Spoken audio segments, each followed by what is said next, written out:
Welcome back. You have started Part 2 of the online Field Technician training for the Asphalt Field Technician 1 and 2. This training is produced by the Materials and Research Division at the Nebraska Department of Transportation. If you have not completed Part 1 of this training, return to the NDOT website and complete it first. This online training is taken at your own pace. Please take notes during this presentation as you will be tested for certification. A pretest will need to be completed before taking the official testing. Note, this is a requirement. You can complete the pretest while watching this presentation. I first want to welcome you. My name is Amanda Schinkel, and I will be narrating this training. If you have any questions, please contact the Materials and Research section at 402-479-4697. Thank you for completing Part 1 of the online Field Technician training. In Part 2 of this training, you will learn about sampling binder and emulsion, roadway sampling, hot mix and density cores, plant and laydown records, QC, lab equipment testing, and finally, a section on troubleshooting and miscellaneous topics. We will begin with Module 4, Sampling Binder and Emulsion. This includes discussion on asphalt binder types, blending, emulsions, labeling, and sample custody. This section will have its own certification for binder and emulsions, so pay specific attention to these details. Both binder and emulsion materials require sampling to be performed by the contractor's personnel that are certified. This is noted in the Material Sampling Guide and Standard Specifications. NDOT personnel needs to only observe the sampling. The contractor will physically obtain the material. The sample on the left is for binders. This is a metal 2-quart container. The sample on the right is for emulsions. This is a plastic 1-quart container. Please note that the sample information is written directly on each sample container. Performance-graded binder is the cement that holds the mix together. Collect one 2-quart can sample for each 200 tons of PG binder. The sampling frequency must be for each grade and source of PG binder. A minimum of 1 sample per project will be required. Samples of PG binder are to be submitted within 10 days to the Bituminous Rheology Lab. Binder sampling is only to be performed by contractor-certified sampler. The contractor shall perform sampling with a NDOT inspector present. Ensure proper safety equipment is worn for contractor sampling, a face shield and heavy heat-resistant gloves. PG binder is typically stored at 300 to 350 degrees Fahrenheit, so if taking immediate possession, wear the proper gloves. This note is very important. Ensure that 1 gallon is poured to waste through the sample valve before each sample is taken. Make sure to provide an adequate number of sample cans to the contractor and ensure that they are stored with protection from the elements and kept clean. Only dry rags can be used for cleaning off cans and bottles. Do not use a solvent or oil-based product for cleaning. This can contaminate the sample. The sample must be obtained at the plant. The sample needs to be taken from the line between the storage tank and the mixer, or from the tank itself that is supplying the material. Next, you will see a video on sampling binder. Note that the certified technician begins to pour a gallon to waste in the green bucket, then obtains the actual sample in a steel 2-quart metal container.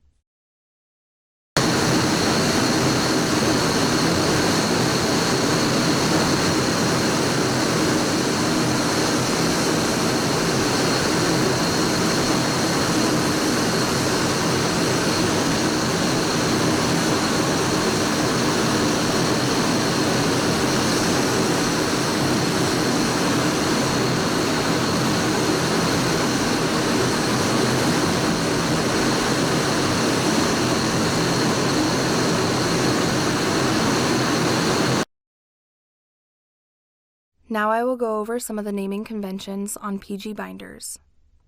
PG stands for performance grade. The first number shows the pavement maximum average temperature rating for 7 days. The letter that follows stands for the type of traffic loading the binder is used for. In this case, it is V for very heavy. The last number shows the 1-day minimum pavement temperature the material is rated for. In this example, it is negative 34 degrees Celsius. The traffic loading designations are as follows: S for standard traffic loading, H for heavy traffic loading, V for very heavy traffic loading, E for extreme traffic loading. So what happens when the contractor has to switch binders during the project and only has one tank? This is called PG binder blending. There are 2 types. The first one is when they blend 2 different suppliers, and the second is when they blend 2 different grades. PG binder supplier blending is allowable if NDOT is notified and the blend is approved, and the contractor supplier has ensured compatibility. Please note on your sample if the PG binder is blended. The contractor should use up as much of the existing material as they can before switching over. If a sample is to occur with a blend, obtain the sample and identify it is a blend. Bituminous rheology lab must be notified when it is a blend so that the lab can test it under the proper testing temperatures and parameters. Now let's take a look at emulsion sampling. Emulsions are typically oil blended with water through the use of emulsifiers, or soap. 1 sample is required per project for each type of emulsion. You can obtain the sample at any time during the project. However, earlier is better. If we need more samples, you will be contacted directly by the laboratory. Once the sample is collected, it must be shipped within 5 days to the bituminous rheology lab. This will be performed by the contractor with inspector present. Proper safety equipment must be used for the contractor sampling: a face shield and heavy heat-resistant gloves. Emulsion is typically stored at 160 degrees Fahrenheit, so if taking immediate possession, wear the proper gloves. Again, ensure that 1 gallon is poured to waste through the sample valve before each sample is taken. Use clean, quart-size, wide-mouth plastic bottles with screw-top lids. A sample is a single 1-quart bottle. Take at the middle third of the loaded transport. Only use dry rags for cleaning off cans and bottles. Do not use a solvent or oil-based product for cleaning. Next, you will see a video on sampling emulsion. When sampling, ensure that the contractor fills the plastic bottle fully and squeezes until the emulsion is about to overflow, before placing the lid. This gets most of the air out of the sample. Excess air inside the bottle can cause a film to be formed on the emulsion surface. Now let's look at the sampling video.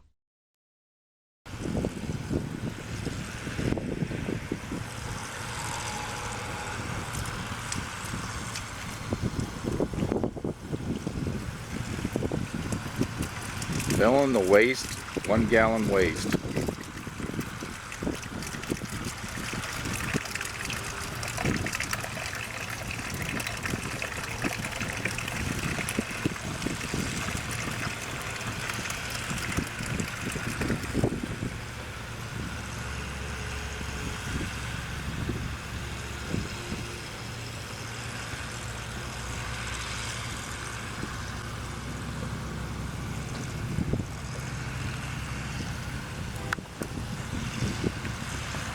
Now we're going to fill the container, which has the number on the side.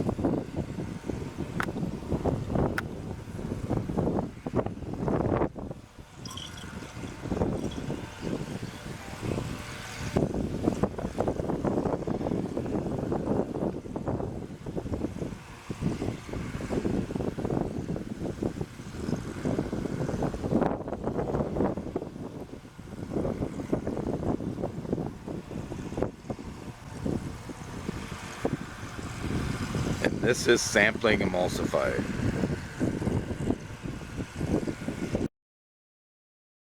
Here is a reminder. Each sample needs the following to be entered into AWP or Site Manager and on the ID tag: project number and contract number, project manager, bill of lading number for emulsions, lot number for binders, sampling date, supplier or manufacturer, grade of material, person sending the sample, and person that took the sample. Also an important reminder, emulsions must reach the lab within 5 days of sampling. Binders must reach the lab within 10 days of sampling.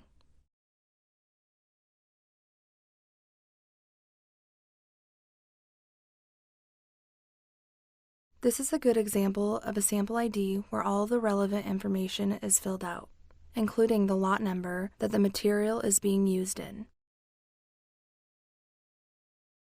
Here is some information on how to ship binder and emulsion samples.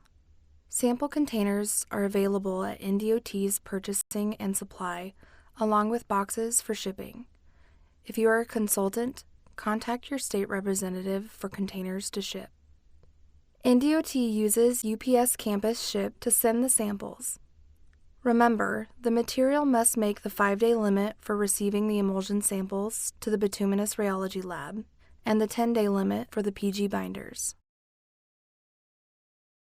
One final reminder, this section on binder and emulsion sampling will have a separate test certification over these materials. Okay, now let's move on to the next module. Module 5, where we will be covering roadway sampling, hot mix sampling, and density core sampling. Here you will learn more about the random sampling schedule, verification testing, testing tolerances, production sampling, HMA sampling, roadway and windrow sampling, sample splitting, sample identification, cold feed sampling, density cores, longitudinal joint cores, and sample custody and storage of samples. Let's start with looking at the 2 core principles for acceptance of materials. First, we will look at the various sampling methods, and then we will look at the verification testing. There are many sampling methods to accurately evaluate a population of data.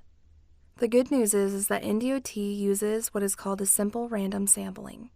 In other words, we draw random numbers to select which sample to test.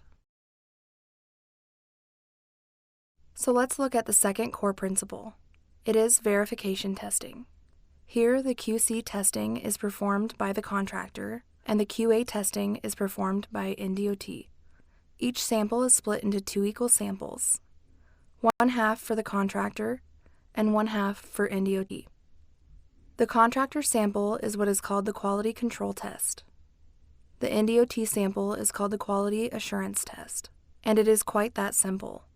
If the NDOT test correlates with the contractor's test, we say that the test results are valid, and we accept the contractor's test to be used to determine acceptance and pay factors. So now, more specifically, let's look at how we select the sample to perform the QA/QC verification testing for hot mix asphalt. Asphalt acceptance is based on a 5,000-ton lot. Within this 5,000-ton lot, it is separated into 1,000-ton sublots, 5 of them. As you can see, the first small box is Lot 1, Sublot 1, and the second small box is Lot 1, Sublot 2, and so on until we get to Lot 1-5. Each of these 5 sublot samples are obtained randomly from what is called the Random Sampling Schedule, or the RSS. We will look at it in more detail in a little bit. Each of the sublot samples, 1-1 through 1-5, are then split into 2 identical samples, one for the contractor and one for the NDOT. The NDOT keeps all 5 of their samples in secured custody. Then one of those samples are selected randomly from the random sampling schedule. Let's say sample 1-2. Now the NDOT split sample 1-2 is submitted to the NDOT lab for verification testing. If the NDOT QA test results correlate with the contractor QC results, then the entire 5,000-ton lot QC test results are accepted, and their results will be used for calculating pay factors for the entire 5,000-ton lot, and the remainder of the split samples can be discarded.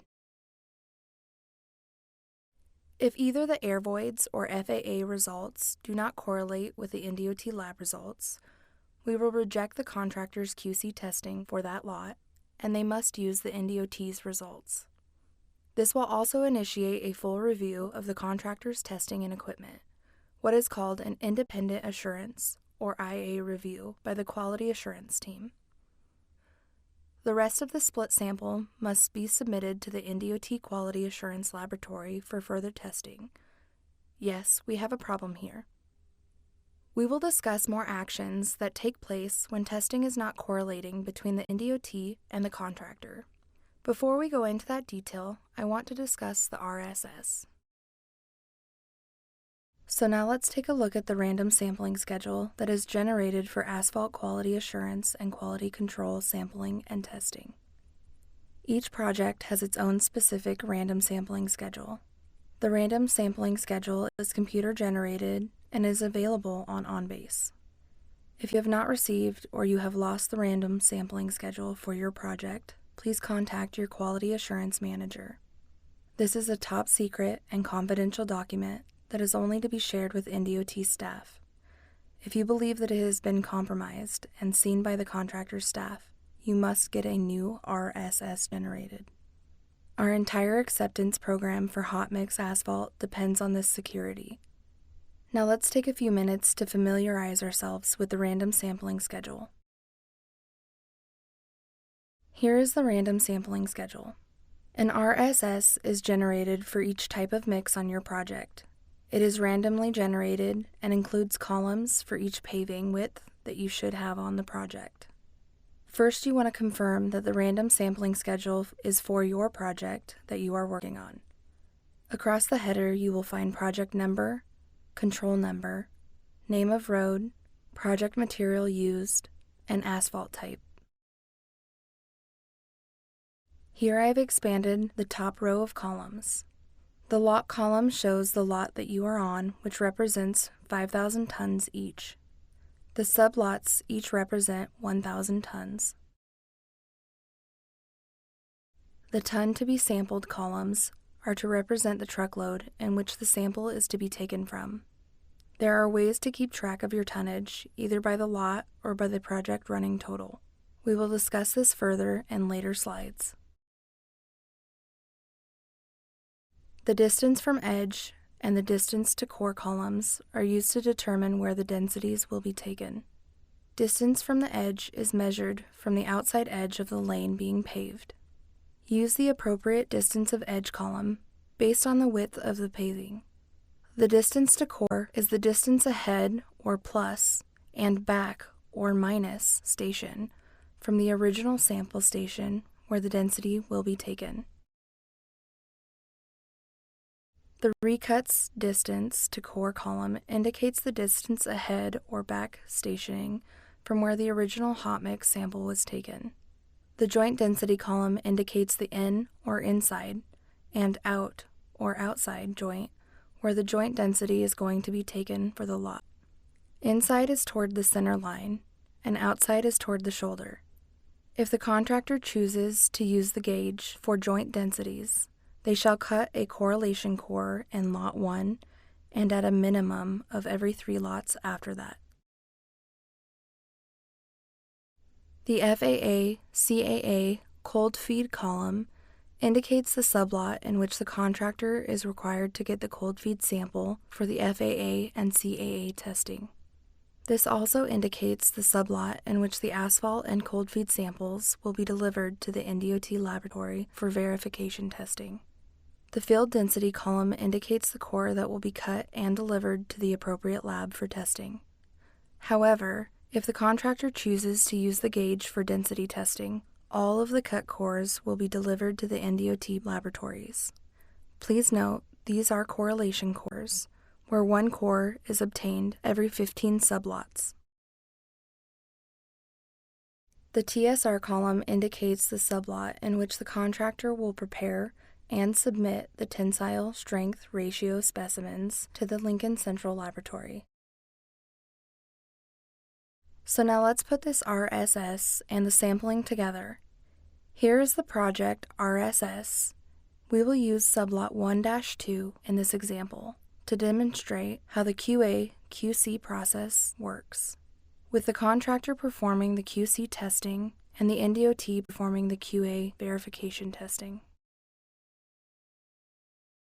According to the random sampling schedule, lot 1-2 is the sample that the state would test. It also shows a cold feed FAA would be taken. The cold feed would be split in half and sent along with the hot mix asphalt sample. Although the specifications do not say to take a cold feed FAA on every sublot, it would be to the contractor's advantage to take one and split it with NDOT just in case a dispute arises and a referee testing would become necessary. Please note, for the cold feed FAA, the contractor must add the wrap aggregate after burning off the binder. Please note, projects let after December 2025 will no longer require cold feed samples to be taken. Now let's take a close-up sample of 1-2. The contractor will collect a 75-pound sample and split it in half to get two representative halves, one for the contractor and one for NDOT inspector. The NDOT inspection team shall be present and collect the NDOT half immediately after splitting and deliver it to the appropriate NDOT lab. The contractor will test their half and put the results on their SuperPave software. The NDOT lab will test their half.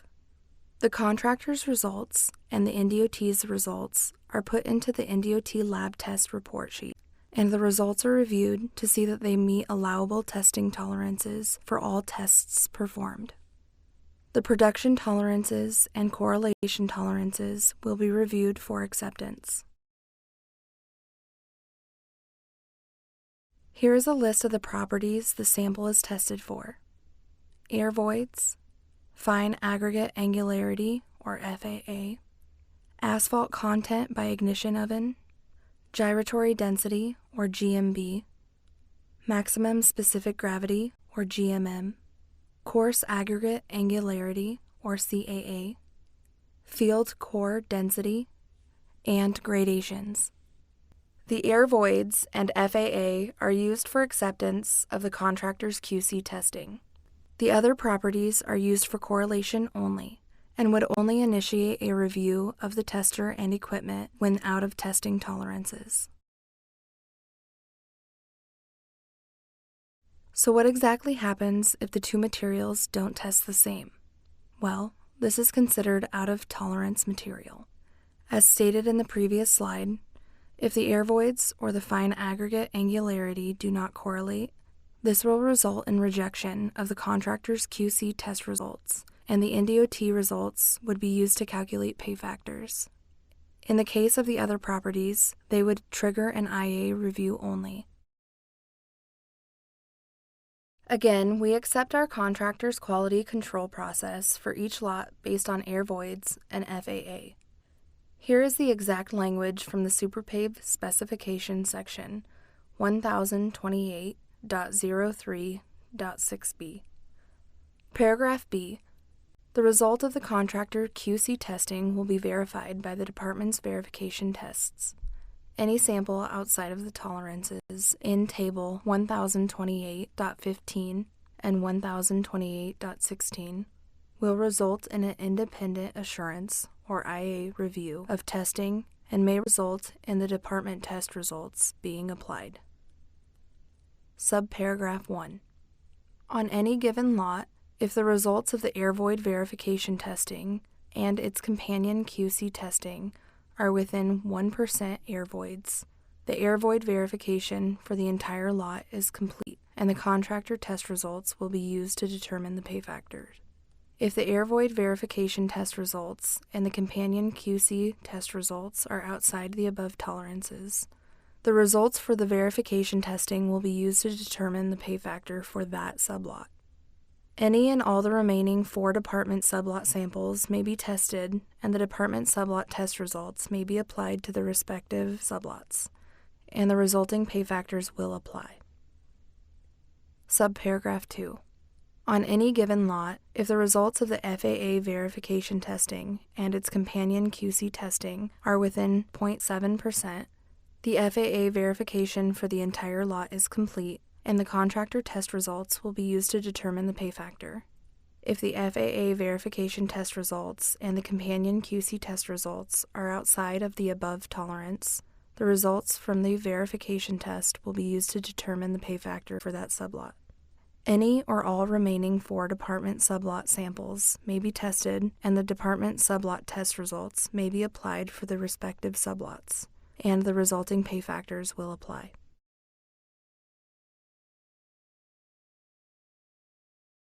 If any of the other properties tested do not correlate, there will be an IA review conducted. Certain corrective actions will need to be made by the contractor to rectify the discrepancies through the review and core analysis of the testing and equipment. Generally, the QC program is still accepted when this is resolved.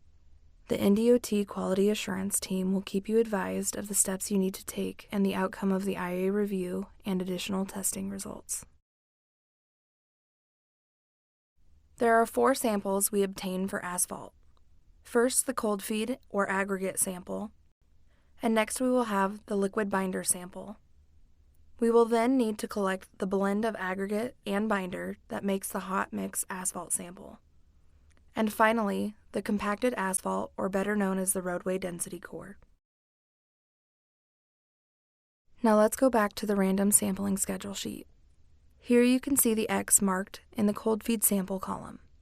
This will determine when a cold feed sample will need to be obtained for the project.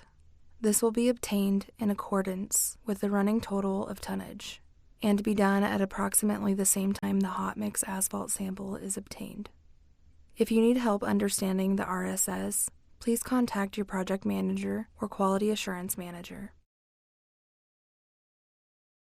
Here is how you need to sample individual aggregate stockpiles. It is the standard practice for the sampling aggregates according to the AASHTO T2 and the ASTM D75. Key reminders: sample in at least 3 equal increments, combine the 3 equal increments to form 1 sample, then split the sample to the required size for sieving.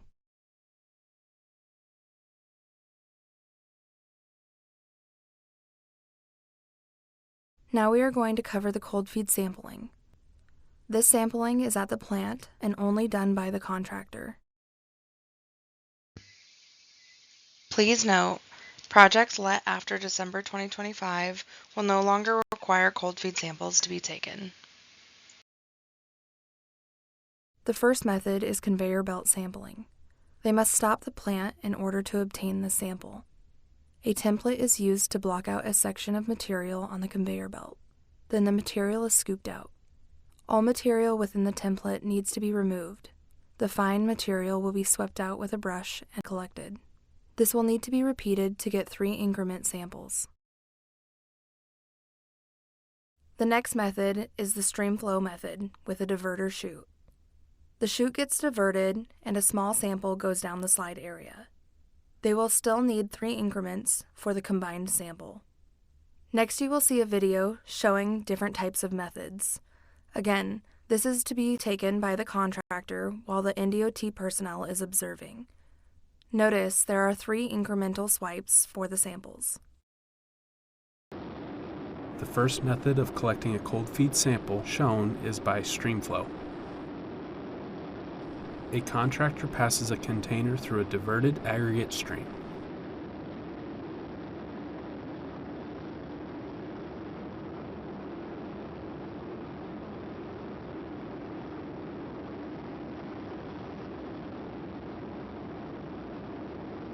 Multiple passes are collected until a large enough sample is obtained.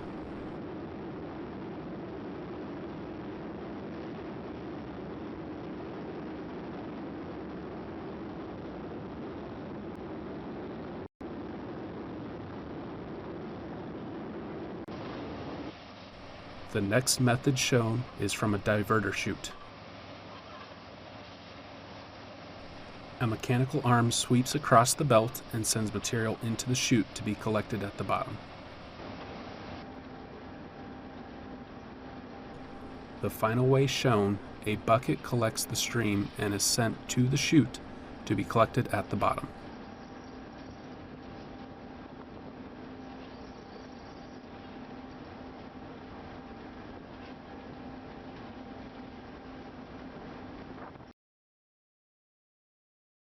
We've already discussed the types of mixes, but here is a reminder on sampling. The types of hot mix asphalt that we use are SPR, SPH, SPS, LC, SLX, and SRM. One sample is obtained for each 1,000 ton sublot and is tested by the contractor's lab. One split sample representing one sublot is tested by the NDOT lab. Again, this is indicated by the random sampling schedule. Let's talk about the hot mix sampling and control. Sampling and testing are the most important functions in measuring the hot mix asphalt quality. You must be able to verify that the contractor is taking representative samples, observe the sampling and delivering of the split sample by the contractor, get the NDOT samples to the proper testing facility. This is important because time is essential. If test results are not favorable, adjustments to the mix or conditions need to be addressed. Data derived from sampling and testing determines whether the final product meets specifications. The most important consideration in sampling is to be certain that the sample taken is a representative of the sublot.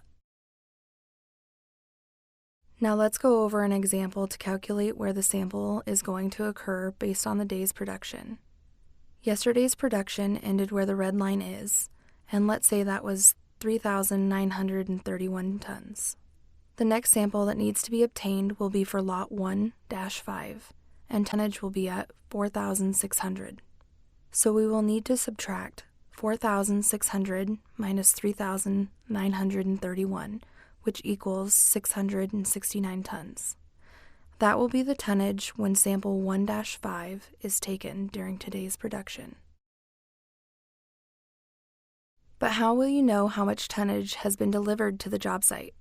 Well, as a laydown inspector, you will receive tickets that will look similar to this. Every truck delivered to the job site has a ticket that should be obtained and kept for record keeping. On these, you are looking for general information, such as date and time, ticket number and truck number, and tons delivered. Note that not all plants have a combined tonnage quantities. If this is the case, you will need to do simple addition every ticket to obtain a cumulative total for running tonnage. Now let's get to the sample. HMA samples can be taken from either the windrow or behind the paver. It is important to know that you are sampling the correct location according to the RSS. In the specifications or special provisions, approximately 75 pounds of material should be obtained and then split with a splitter or quartered. If the sample is taken to the contractor's lab for splitting, a hot box is necessary for transporting. Often contractors will split on the roadway. At this time, the NDOT inspector should take the split sample at the roadway. If the sample is split in the lab, take control of the NDOT sample immediately. This cannot be stressed enough. When taking split samples, make sure that the contractor's sample is not from one area and NDOT's from another. They need to be the same material from the same location, and then take immediate custody of your split. The equipment needed for sampling hot mix asphalt is as follows: a square-nosed shovel, sample containers, hot box or insulated container for transferring samples, a large pan for quartering or a sample splitter, and safety equipment such as gloves. Let's look at how to sample from a windrow. The contractor will dig into the windrow about 1/3 of the way from the bottom until enough material is obtained to fill the container. Always sample from the middle 2/3 of the windrow and not from the ends. Select one or more areas within the middle of the windrow. Trench across with a flat blade or shovel, filling your sample container as you dig. This is an image of the contractor personnel taking a hot asphalt sample from the windrow with a square-nosed shovel and placing the sample into 2 pails. Next, you will see a video on how windrow sampling is done. Note that the material will need to be appropriately split in the lab after being obtained in the field, unless using a sample splitter on the job site.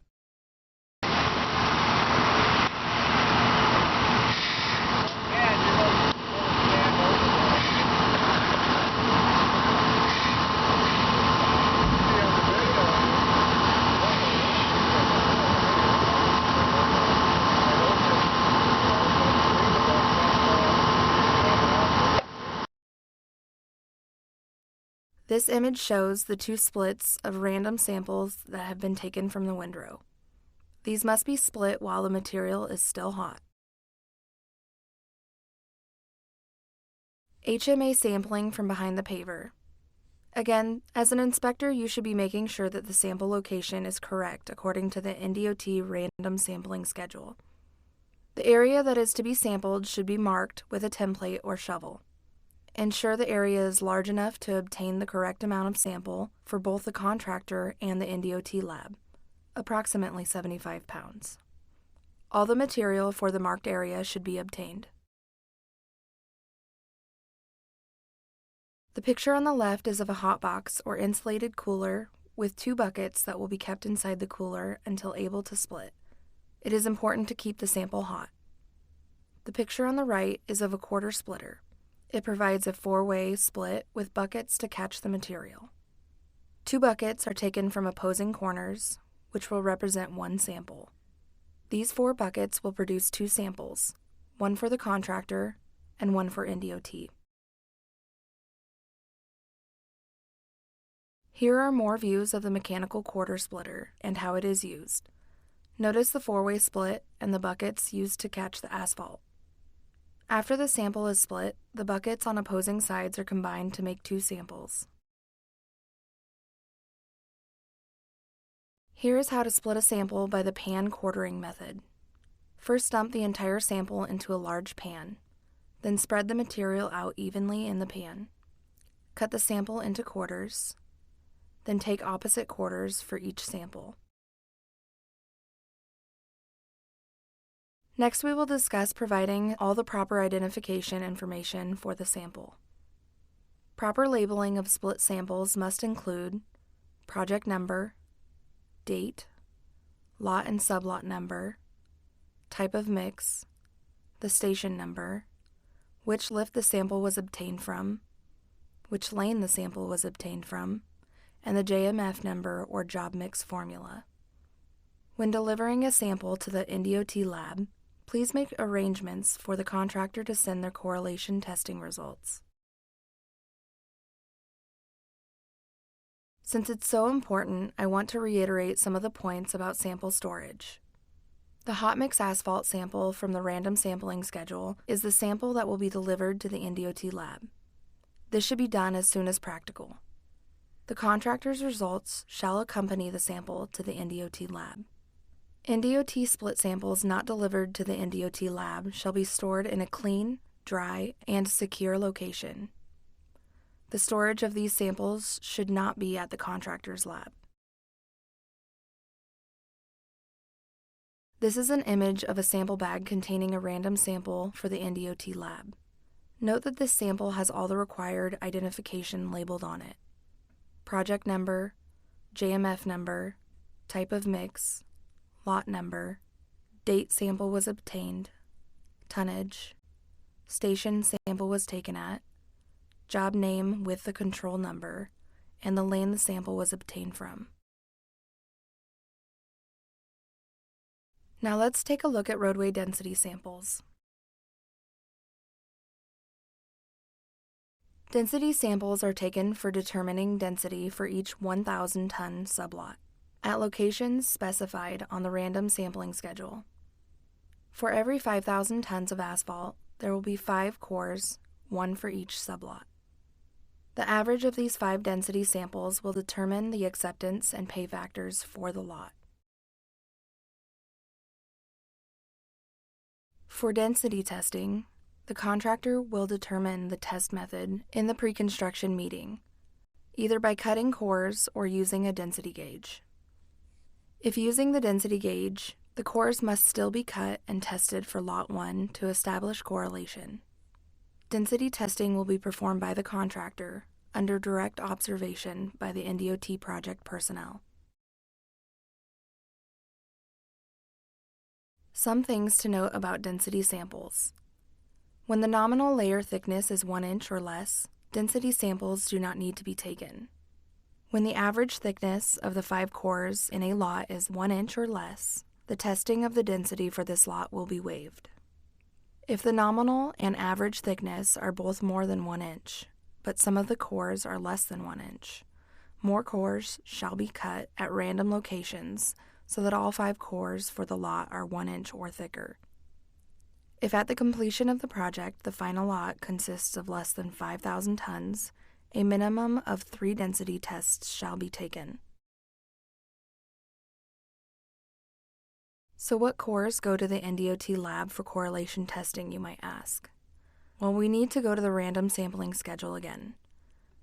The RSS will designate a correlation density core in the field density column. According to this sheet, it will be sample 1-2 and sample 2-4. These density cores will need to be sent to the NDOT lab for verification testing. When obtaining the density samples, the random sample schedule will give you all the information that you need. Let's say that lot 2-4 hot mix asphalt sample is at station 480 plus 50. The information shows that the density sample will be taken 12 feet from the edge and plus 77 feet ahead. So add 77 feet to station 480 plus 50, and you will get station 481 plus 27, and it will be taken 12 feet from the edge. Now we need to cover one additional required density. It is called the longitudinal joint, and one is taken for every 5,000 ton lot. The RSS will designate which sublot the longitudinal joint density core needs to be taken from, as well as which edge of the mat it is to be sampled. Out means it is taken from the outside edge or 0-foot offset. In means it needs to be taken from the inside edge or 12-foot offset on a 12-foot roadway. This shows the joint density will be taken in lot 1-1 on the inside edge at the center line, as I have shown in the next slide. So from the previous density layout, we need to take one more core for the longitudinal joint density. This will be in sublot 1-1, shown in the green. It will be taken 1 inch from the joint on the inside. This is separate from the average 5 density samples.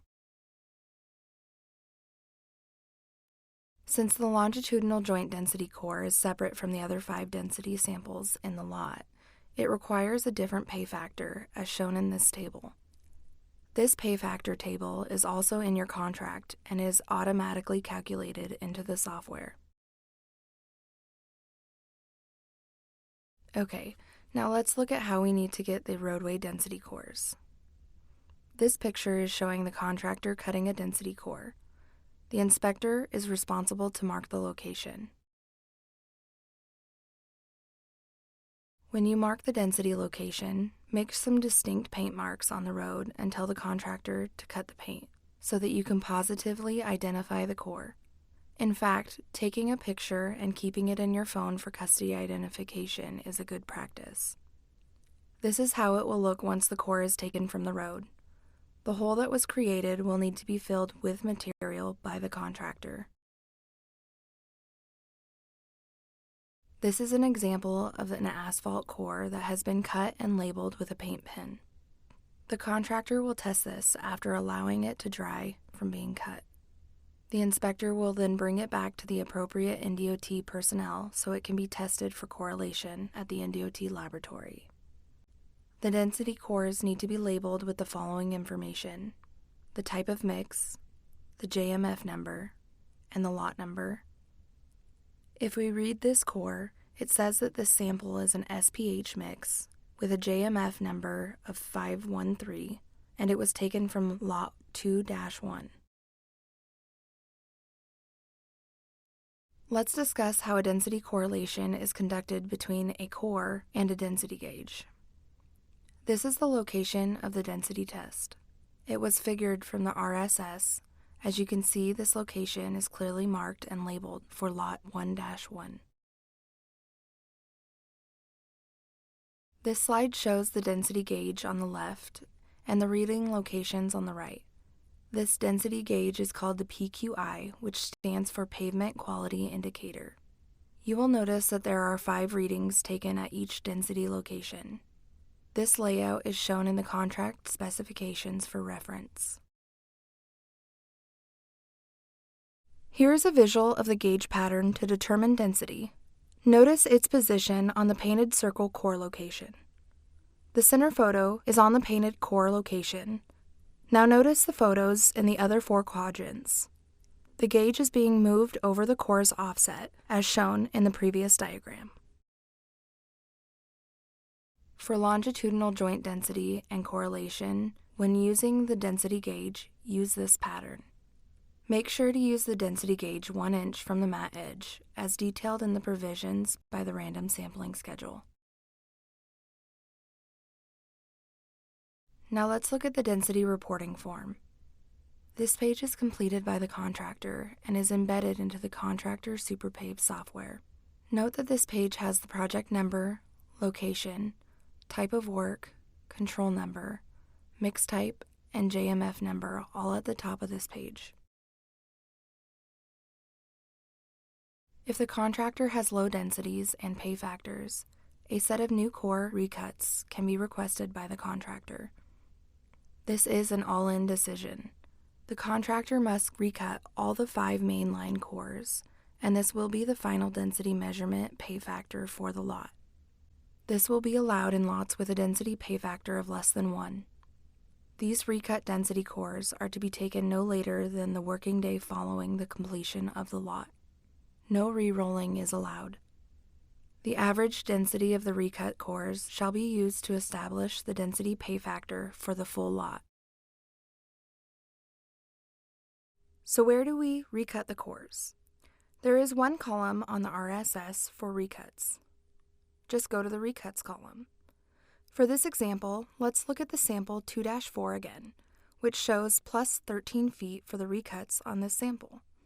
The original HMA sample was taken at 480 plus 50.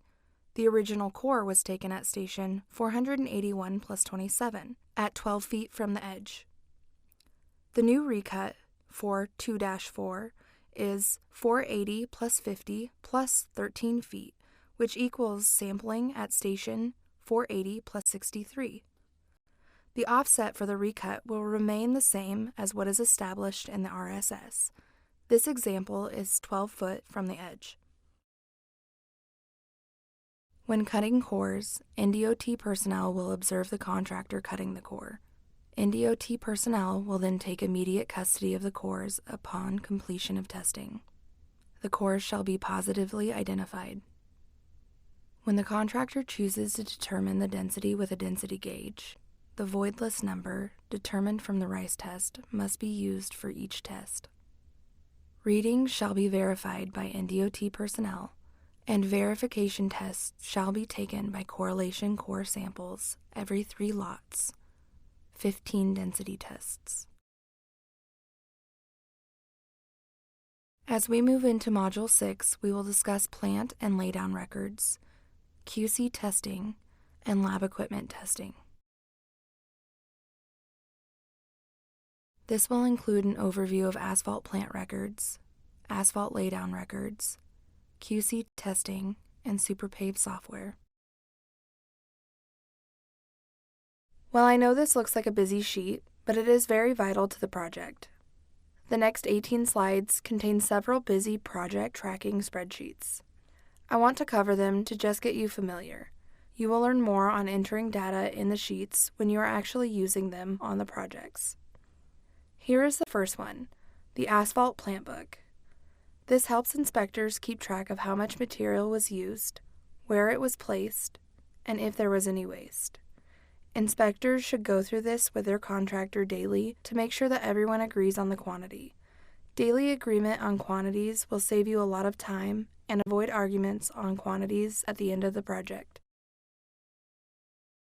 This is what the plant book printout looks like for the summary of the daily plant records. This is a tank volume chart. Each plant's binder storage tank shall have this. It is provided by the tank manufacturer and made available by the contractor. It is necessary for keeping track of the daily binder tonnage. This is a copy of a shipping ticket for PG binder from the transport. It has the product PG58E-34, the temperature, specific gravity, and the amount of product delivered in gallons and tons. Here is an NDOT form for transfer of asphaltic material. This is filled out at the end of each project when the materials are going directly to another NDOT project. This helps the next project staff begin their accounting records for their asphalt plant book with the asphalt binder inventory. This is a copy of the laydown record sheet. It is used for keeping track of the tack coat that is used through the project. Entries are pretty self-explanatory. They are done by date, beginning and ending of stationing, the width of the lane and gallons used, and it will compute the shot rates. Keep in mind that different coverage may be required depending on what kind of surfaces you are laying on. For example, if you're tacking an existing roadway, milled surface, or between each lift. This is the asphalt laydown record. This provides tonnage data and locations that help ensure the contractor is laying the correct tonnage per station and not overrunning or underrunning on material. It is completed by entering the starting and stopping stations, lane width, depth required, actual depth placed, and accumulated delivered tons according to the collected truck tickets. It automatically calculates the rates for you. Before moving forward, you will see a presentation on calculating tonnage rates in more detail from the NDOT Tech Talk video series. First, let's define what a tonnage rate is. It is the amount of tons of asphalt required to pave one station of the roadway to the specified width and thickness that you are paving. For those of you who do not know, when we refer to one station, a station is 100 feet of distance, and it is referred to as tons per station. For example, we are paving 15.4 tons per station. Now let's take a look at the title sheet for a project. The title sheet provides general project information. This project is the Broadwater Southwest in District 5. You will find the project location, the project number, the traffic counts, and other project data, including the post-consumer recycle content in the lower left of the sheet. Here I have expanded the map portion of the title sheet. You can see the beginning and the end of the project. This project is from station 1015 plus 29 to station 1427 plus 81, for a total of 412.52 stations. It is easier to just change the plus to a decimal when performing math functions in stations.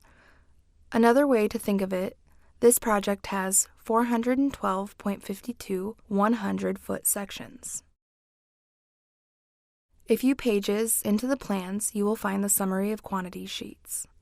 For this Tech Talk, we are going to focus on Group 9, bituminous. Let me expand this a bit so you can see it better. Within Group 9, we are going to focus on the main paving item, asphaltic concrete type SPR. For this project, there are 32,270 tons. After the title sheet, there are typical section sheets. It shows the cross-section of roadway, The legend to the right showing each operation. Below that is the beveled edge detail we are going to talk about next. And finally, in the lower left is a tonnage breakdown note. We will discuss this later in the Tech Talk. Here is an expanded view of the typical section. This typical section is the primary section for the entire project, with one small exception. There is a short section that has existing asphalt shoulders. The project paving primarily consists of milling the roadway 3 inches and then placing 4 inches of SPR shown in green. Circled in red is the beveled edge detail, which we will go over in the next slide. This is the beveled edge detail. It is a little busy with all of the measurements, but basically it is showing that the area highlighted in red will be removed by the milling machine, slightly inside of the edge of the 12-foot roadway, milling a new vertical face at the edge of the roadway and cutting a trench that is 1.5 feet wide. Then it is paved as shown in blue, adding this beveled edge feature shown in the darker blue. Here is one more detail on the typical section sheet I want to show you. It is the notched wedge. The notched wedge I have highlighted in blue. This is used on most projects, generally at the contractor's option. It is primarily used at the center line to help smooth out the drop-off between lanes. So here is the plan's typical section, and below it I have expanded it, so it's easier to discuss in some detail. This project is going to be paved with a 2-inch bottom lift and a 2-inch top lift, and adding the beveled edge on both sides as the typical detail shows. Now let's go over the paving operations that will take place during construction. The first bottom lift will be accomplished by paving 2 inches in depth. Also included during the paving would be the beveled edge on the right and the notch wedge at the center line. We will call this paving computation number 1. The 2-inch by 12-foot section we will call area A, the beveled edge we will call area B, and the notched wedge at the center line we will call area C. So now let's begin the computations. We need to calculate the end areas. Area A is 2 inches thick with a 12-foot wide lane. Convert the 2 inches to feet by dividing by 12, and we end up with 2.0 square foot. Area B is the beveled edge widening. For this, we could either scale and measure from the drawing or get the measurement from the CAD drawing. In this case, we got the measurement from the designer, and it was 0.2606 square feet. Area C is the notch wedge at the center line. For this, we could either scale and measure from the drawing or get the measurement from the CAD drawing. Again, in this case, we got the measurement from the designer, and it was 0.0571 square feet. Add all 3 of them up, and we get a 2.3177 square feet. Now we need to calculate the volume of material per station. We take the end area that we just calculated, the 2.3177 square feet, and multiply by 1 station, or more specifically, 100 feet. This gives us the volume of 231.77 cubic feet. Now we need to convert the volume to weight. This table is available on the NDOT website. The link is shown at the bottom of the slide. It is called a materials computation sheet.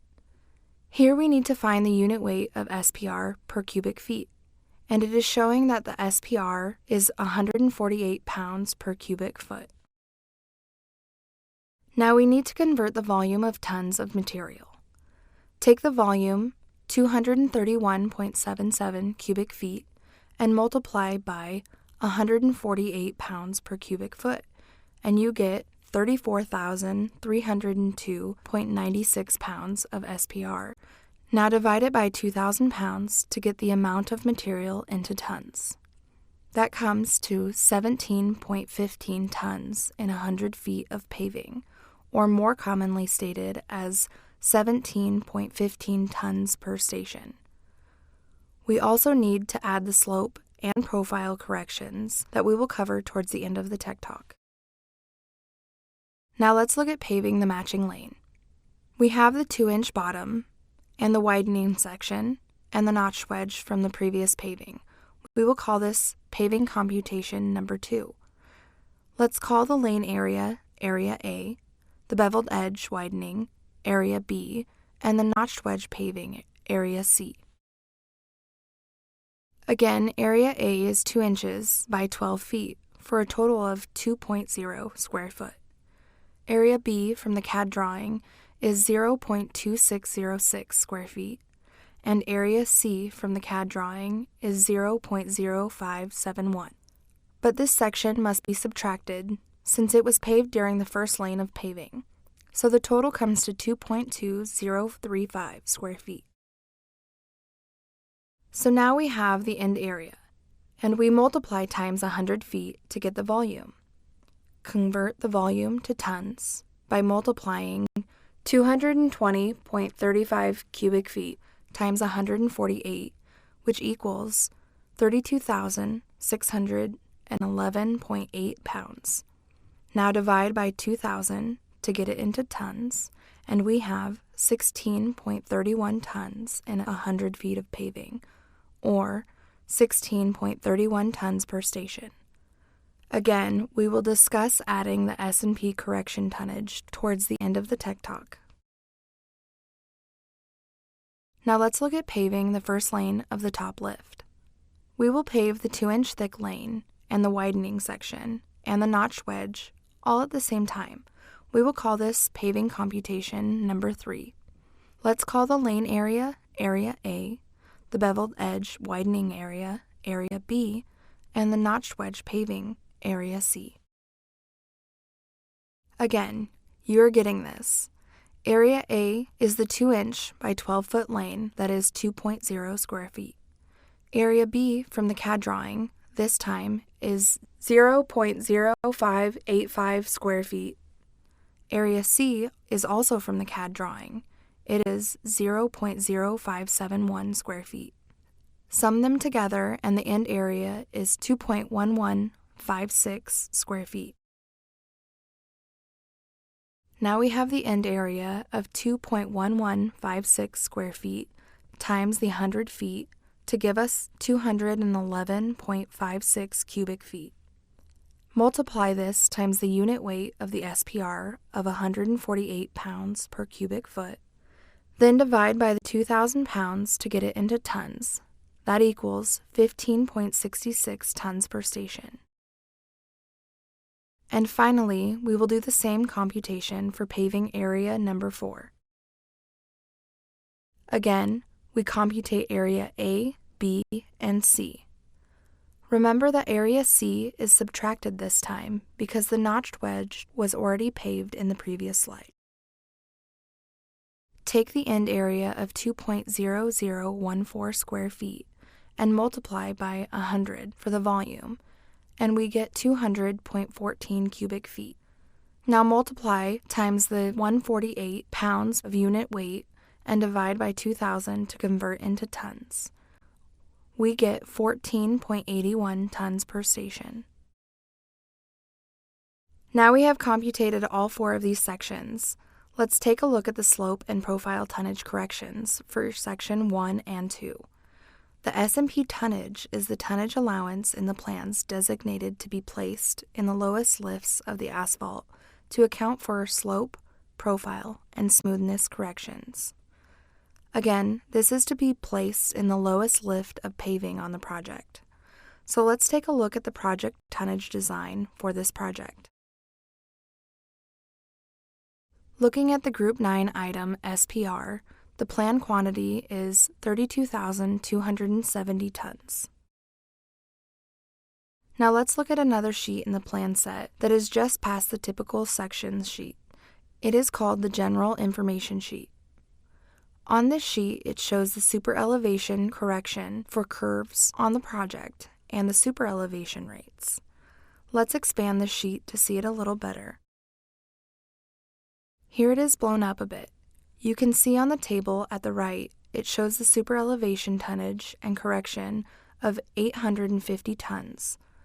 On the table to the left, it shows what we are looking for. the slope and profile correction of 4,350 tons.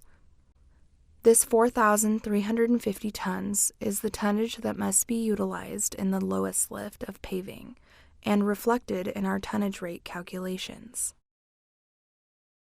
Here's the typical sections again, and you will notice that for this project, this tonnage detail note was added. Let's expand this view and take a look at it in more detail.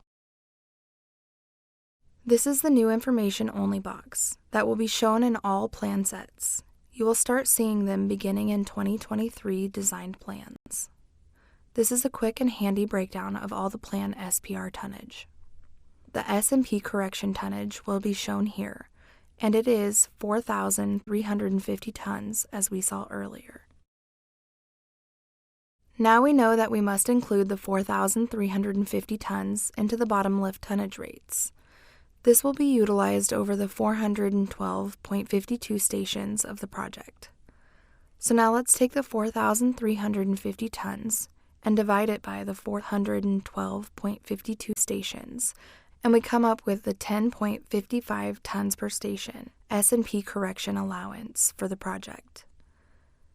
This is for both lanes, so let's divide it by 2, and we get the correction for each lane that comes up to 5.27 tons per station. Now let's add the 5.27 tons per station to the bottom lifts, Comp 1 and Comp 2, and we get 22.42 tons per station and 21.58 tons per station respectively. Comp 3 and 4 do not change since it's only being utilized in the bottom lift. Now we will finish the presentation with some tech tips. Run slightly higher tonnage on the first lane paved of each lift. Compute tonnage rates at 200-ton increments or 1 hour of mainline type paving, whichever comes first. Thickness stabs are 125% of the compacted thickness. Compute tonnage rates to check the entire project, especially when the entire bottom lift is complete. Be safe and aware of your surroundings at all times. Tip number 1. When running the first lane of paving, you should bump your tonnage rate up slightly, approximately 0.5 tons per station, because when matching the other lane, it tends to run lower. So you would want to increase Comp 1 and Comp 3 by about 0.5 tons per station. Tip number 2. Compute tonnage rates at 200-ton increments or 1 hour of mainline type paving, whichever comes first. Computing on short sections leads to inaccurate rates. At the start of the day, make sure to wait, say 5 loads or so before you begin a rate check. This allows everything to equalize in the hopper and paver. As you can see in the diagram, you will need to make sure you perform the rate check at times when the load of the MTV is of similarity. And you will need to make sure which truck ticket is included and when to end the rate check per the truckload location. Let's take a look at that in more detail on the next slide. The tonnage check needs the tonnage and the station distance to perform the calculation. At location number 1, we would need the cumulative tonnage from the ticket and the station. At location number 2, we would also need the cumulative tonnage from the ticket and that stationing. For the tonnage, we would take the cumulative tonnage from location number 2 minus the cumulative tonnage from location number 1. For this example, let's just say it was 1,534 minus 1,215 tons to equal 319 tons. For the stationings, we subtract the beginning and end stationings. So let's just say 25 plus 33 minus 10 plus 08, or 25.33 minus 10.08. That equals 15.25 stations. Now just take 319 divided by 15.25 and you get 20.92 tons per station. That is the tonnage rate that is being ran in this example. That's it, you have completed a tonnage rate check.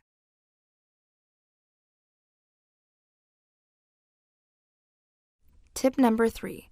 When checking loose mix thickness, they use a narrow steel rod poker in order to get the correct compacted thickness. The loose material needs to have an extra 1/4 inch per inch of compacted. So if you want 1 inch compacted, you will need 1 1/4 inch loose. 2 inches compacted, you will need 2.5 inches loose. 3 inches compacted, you will need 3 3/4 inch loose material, and so on.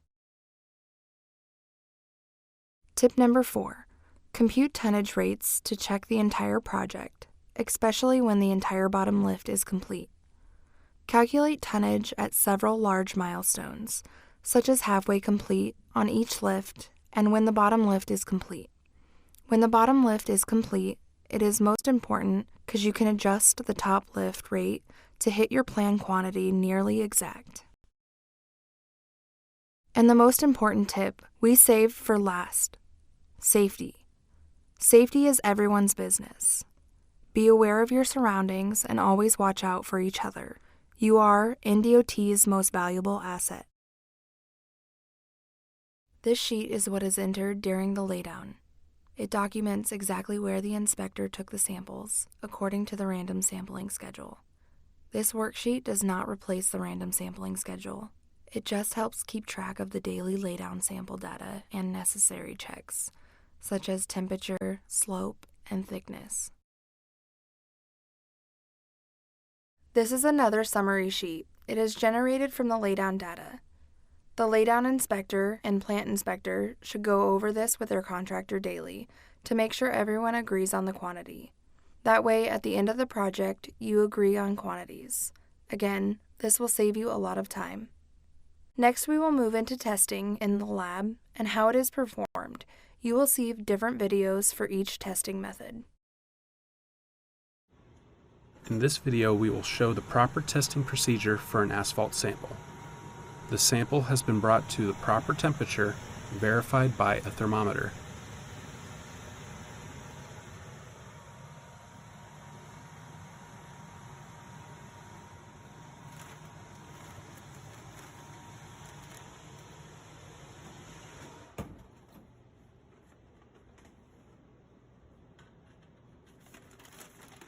The sample is dumped out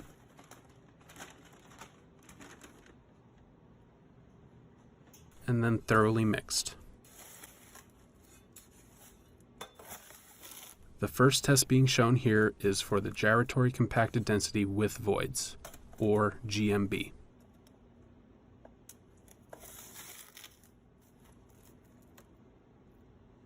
A sample of roughly 4,800 grams is collected and put into an easily pourable container.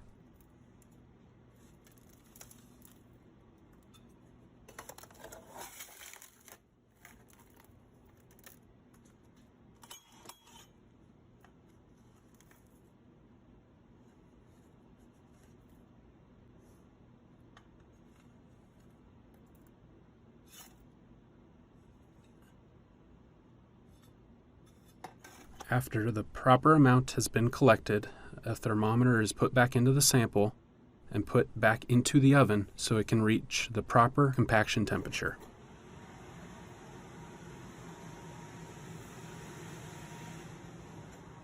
After the compaction temperature is reached, the mold is taken out of the oven, a paper disc is put into the bottom,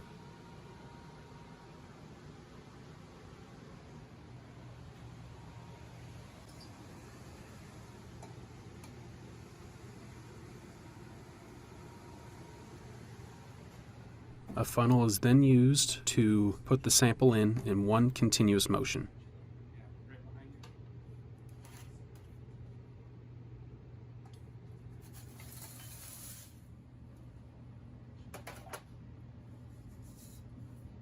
A spatula is used to level out the top of the sample.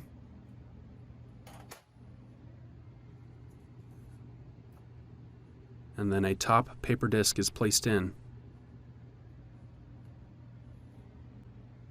Once the sample is properly into the mold, it is taken to the gyratory machine.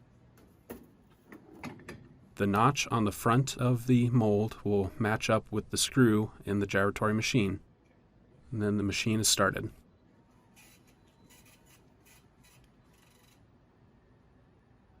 The ram head comes down into the mold to compact at a certain height.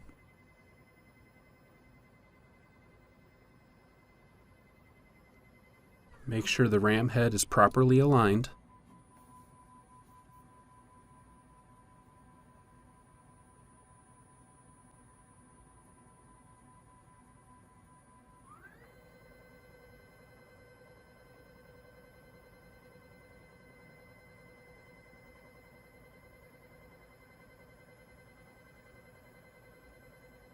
After the ram's head is all the way down, it will rotate the number of times depending on which type of asphalt material. After the compaction is over, a sheet will print out with your heights. The final height must be at 115 millimeters plus or minus 5 millimeters.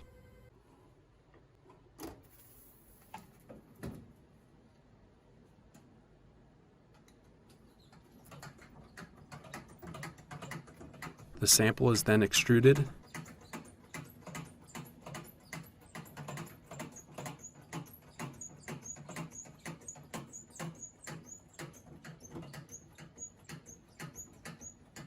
The paper discs are taken off as the sample is extruded.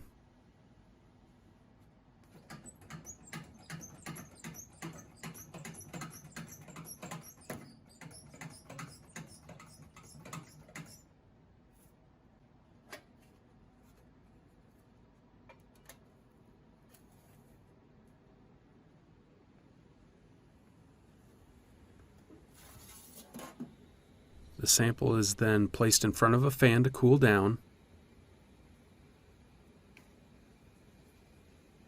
and is labeled with the proper sample ID.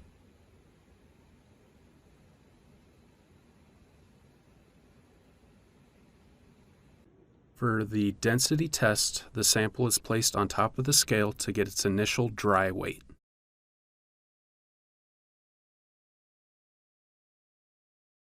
After the weight has been recorded, it is placed into a water bath that overflows.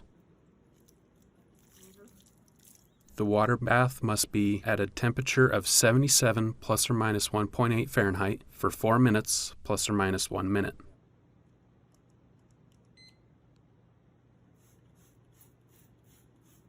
At this time, you will dampen a towel for the SSD.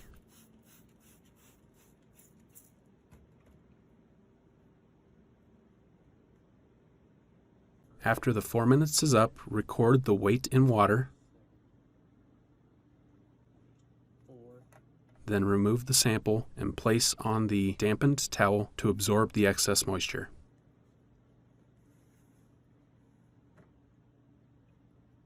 Place the sample back on the scale for the surface saturated weight.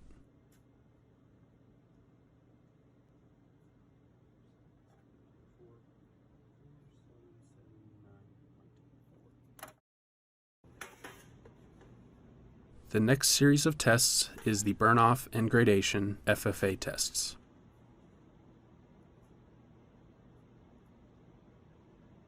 First, you get your empty weight of the burn-off cage and then take it apart. After it is broken into 2 pieces, fill up the first half, roughly 800 grams of asphalt.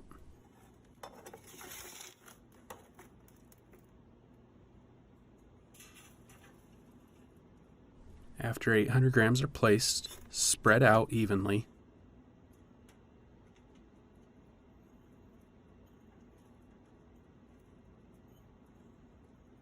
And then move the sides away from the walls roughly 1 inch.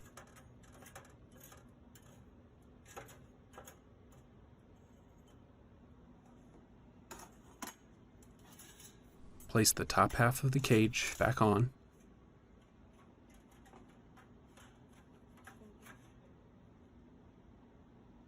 And repeat the same process of roughly 800 grams of asphalt.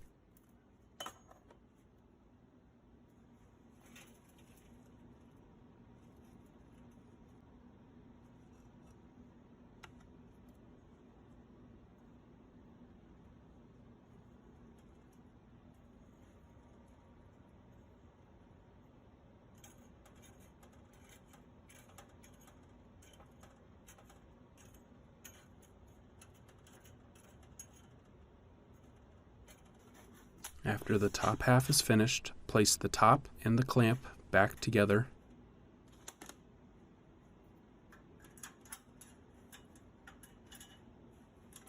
Reset your scale and get the total weight.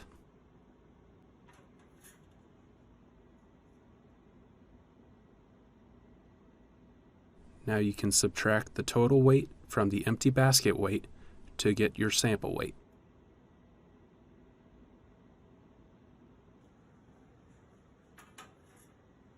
Bring the sample to the ignition oven and enter your sample weight. Re-hit the weight button to make sure you have the correct weight of sample, and then zero the scale on the oven.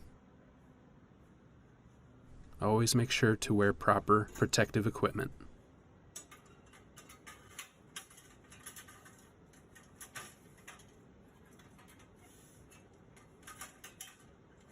Place the sample in the oven by putting it all the way to the back and then down onto it, not sliding across the bottom plate.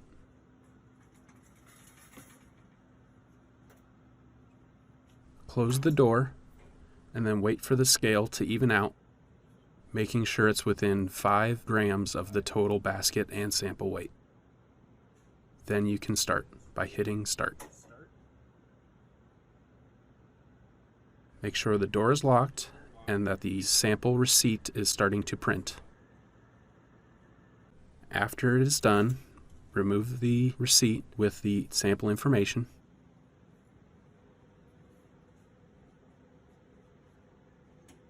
Hit the stop button to unlock the door.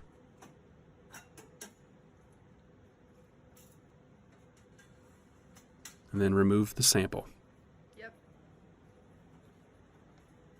Place the sample on a stand.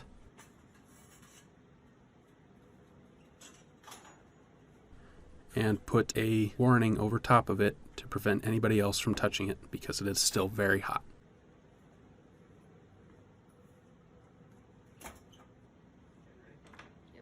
After the sample cools, pull the basket apart to begin cleaning out the basket.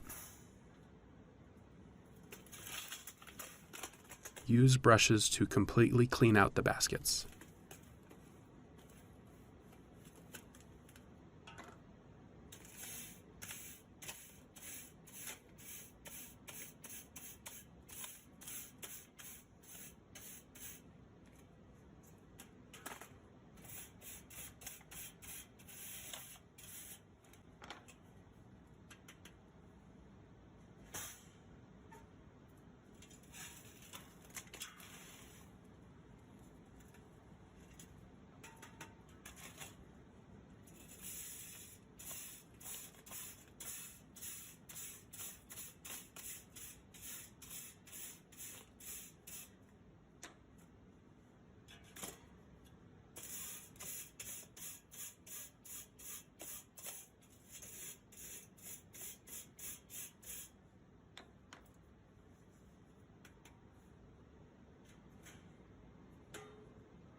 Make sure to clean the bottom plate as well.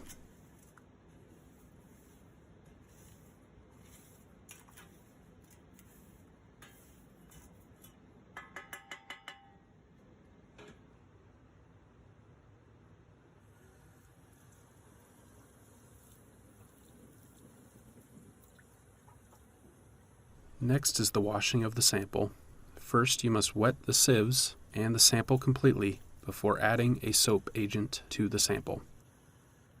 After the soap has been added, mix thoroughly with a spatula.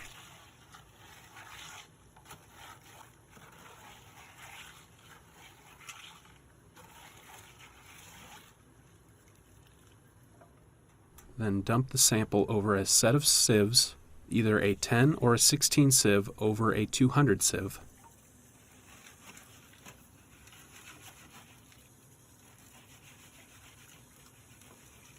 Wash multiple times until there is no material floating in the water.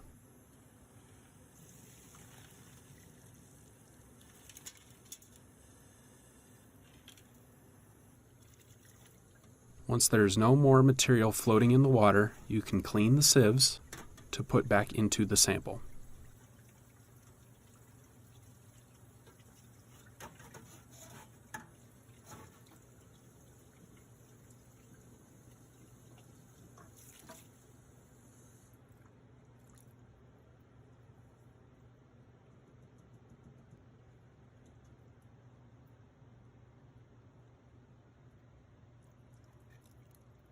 Rinse the sieve out with water over the sample so that it is all collected.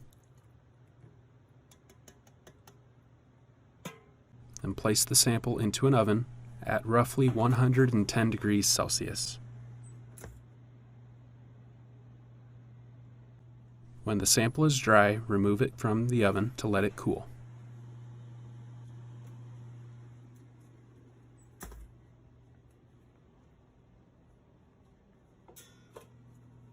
Once the sample is cool, it is ready for gradation.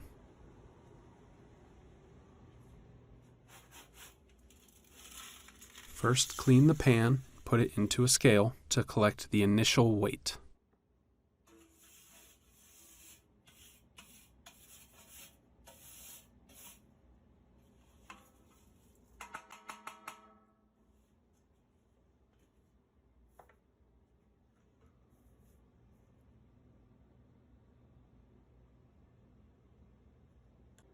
After the initial weight is collected, pour the sample into a series of sieves.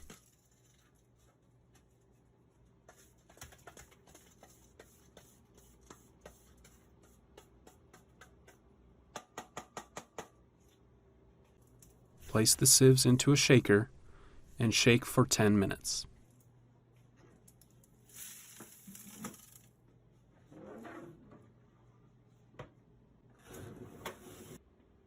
After shaking, the sample is ready for its gradation.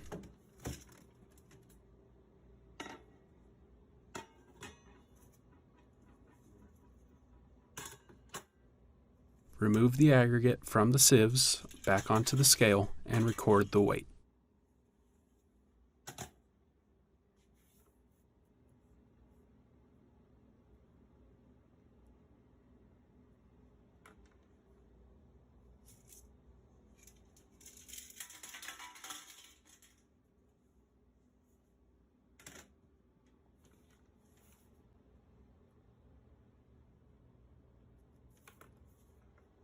The coarse aggregate angularity test uses material from the number 4 sieve up to the 3/4 sieve.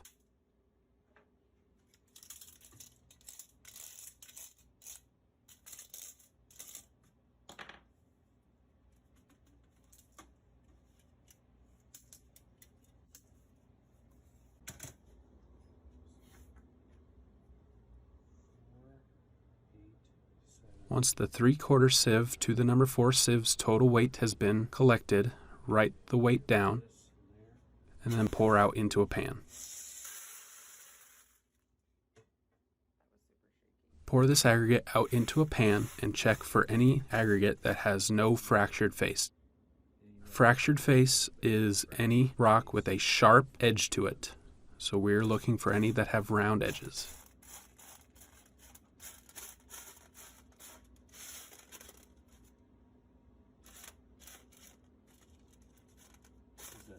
Visual test.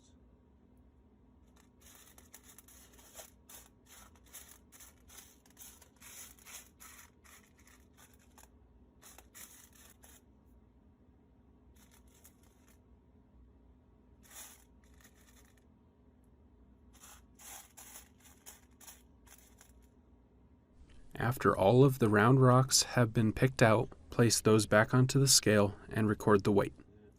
The total weight subtracted with the round rock weight will give you your CAA.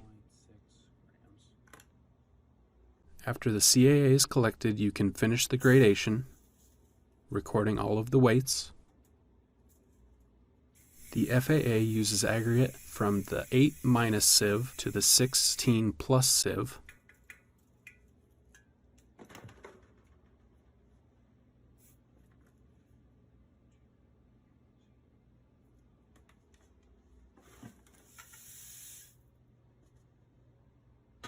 The -16 sieve to the +30 sieve,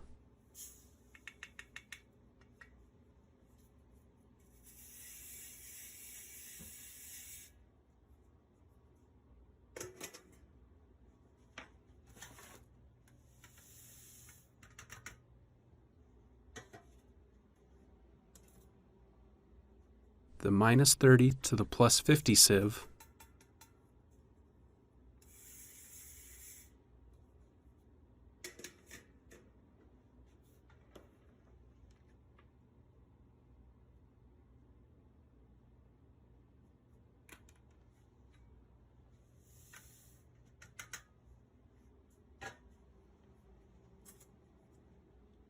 and the -50 plus 100 sieve.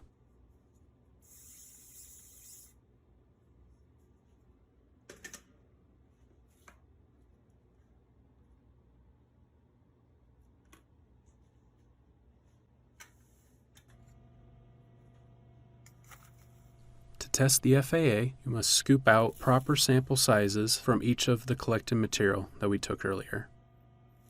44 grams of +16 material,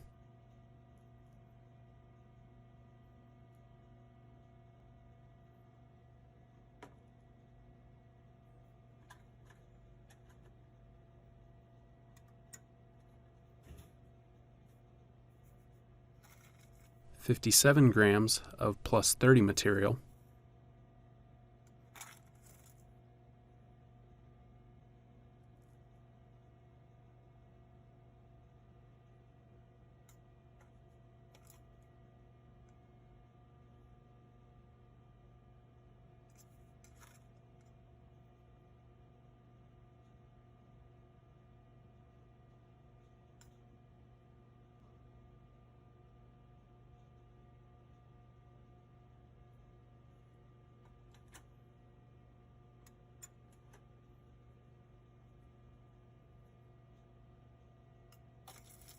$72 of +50 material,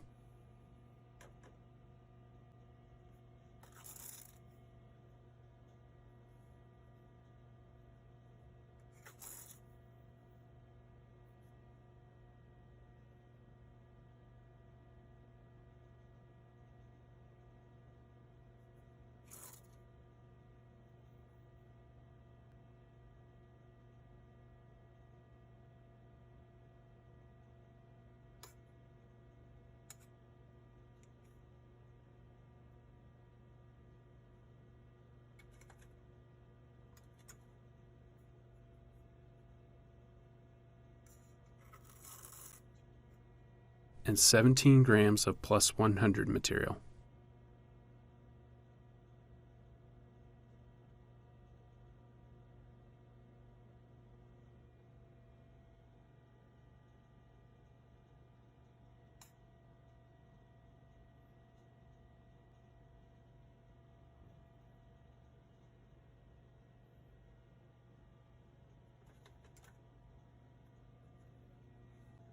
After the FAA is collected into a single pan, it is then mixed up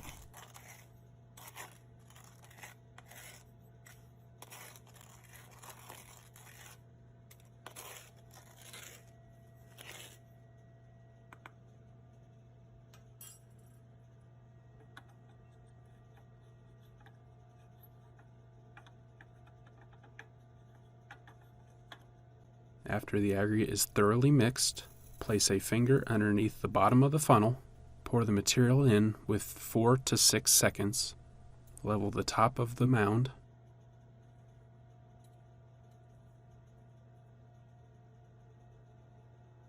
then remove the finger from the funnel and pour into the brass cup. Strike off the top of the pile from the cup, tap a few times, sweep any remaining aggregate from the bottom of the cup,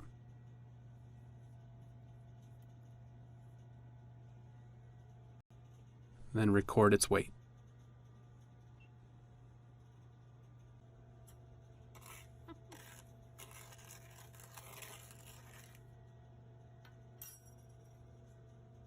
Repeat this procedure a second time to get an average of 2.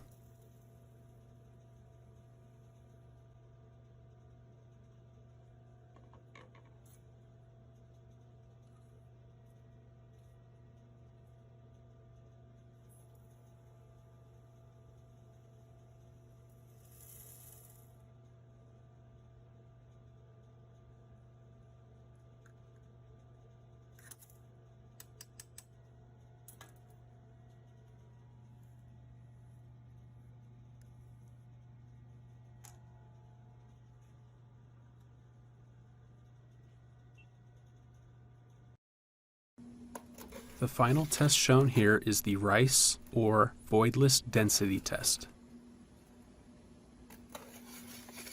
First, collect a sample of roughly 1,700 grams.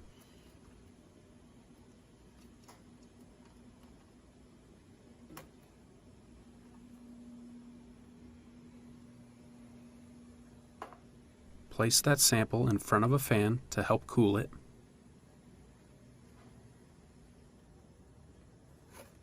Spread the material out to prevent clumping.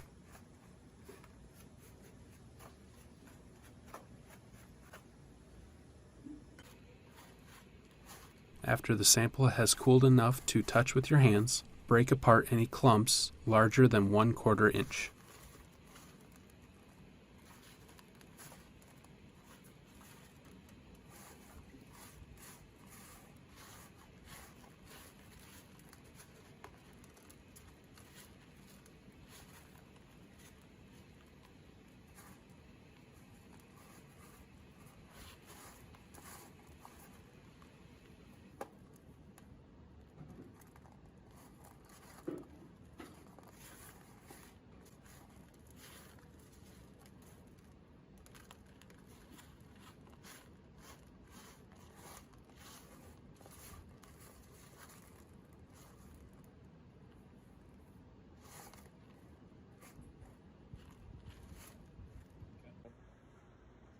Fill a water bath with 77 plus or minus 1.8 degree Fahrenheit water until it overflows with water.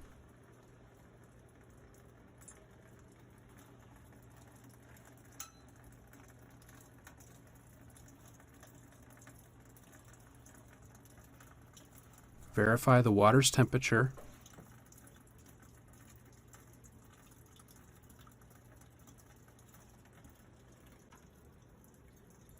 First weight you want to record is the empty weight of the container.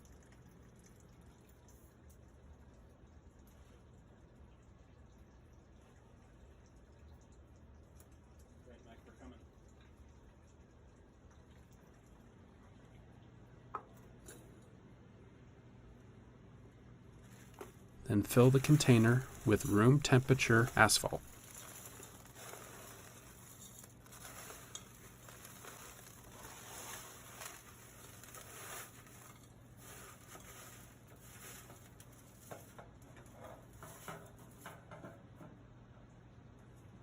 Then record the weight of the bowl with the asphalt inside of it to get the sample weight.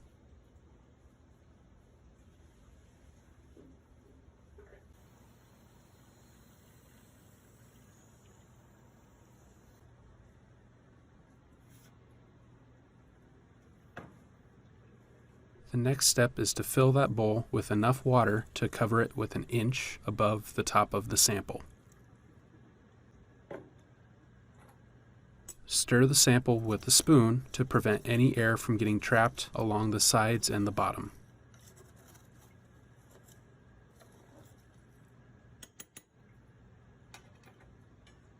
Place the container on top of the shaker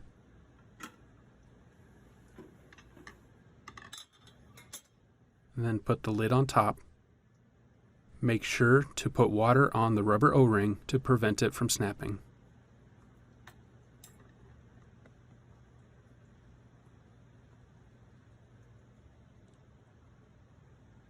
Also make sure to wet the bleeder valve.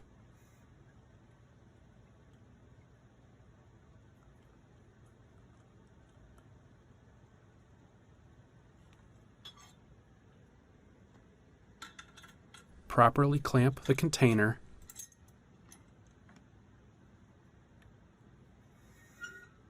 and then start the rice machine.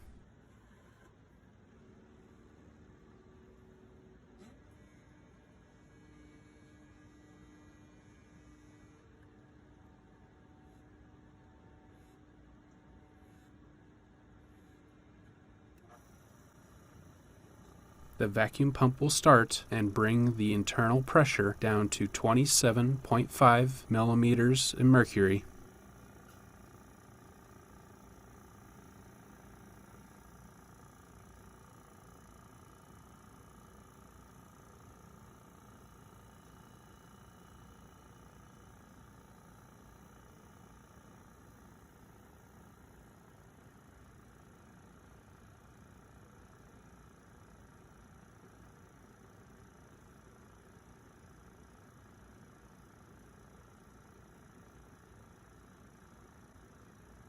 Once the machine reaches that pressure, it will run for 15 plus or minus 2 minutes.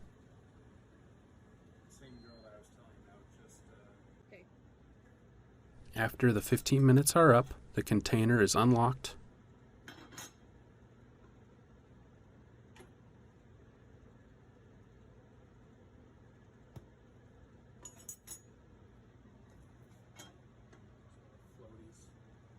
Make sure any asphalt floating on the top of the water is pushed down into the sample.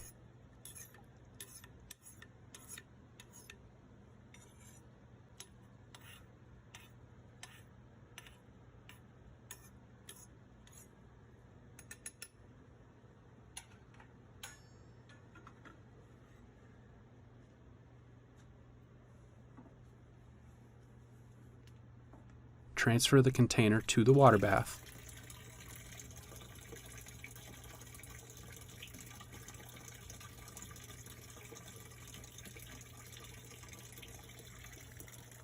Once the container's in the water bath, let it run for 10 minutes. And then collect the weight in water.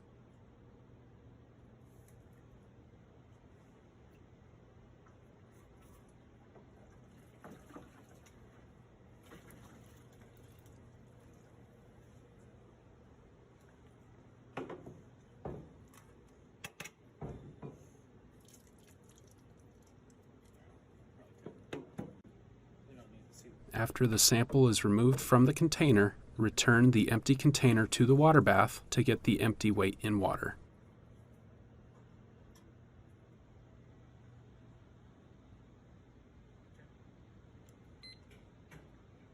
Using those weights, we can calculate the density without air voids.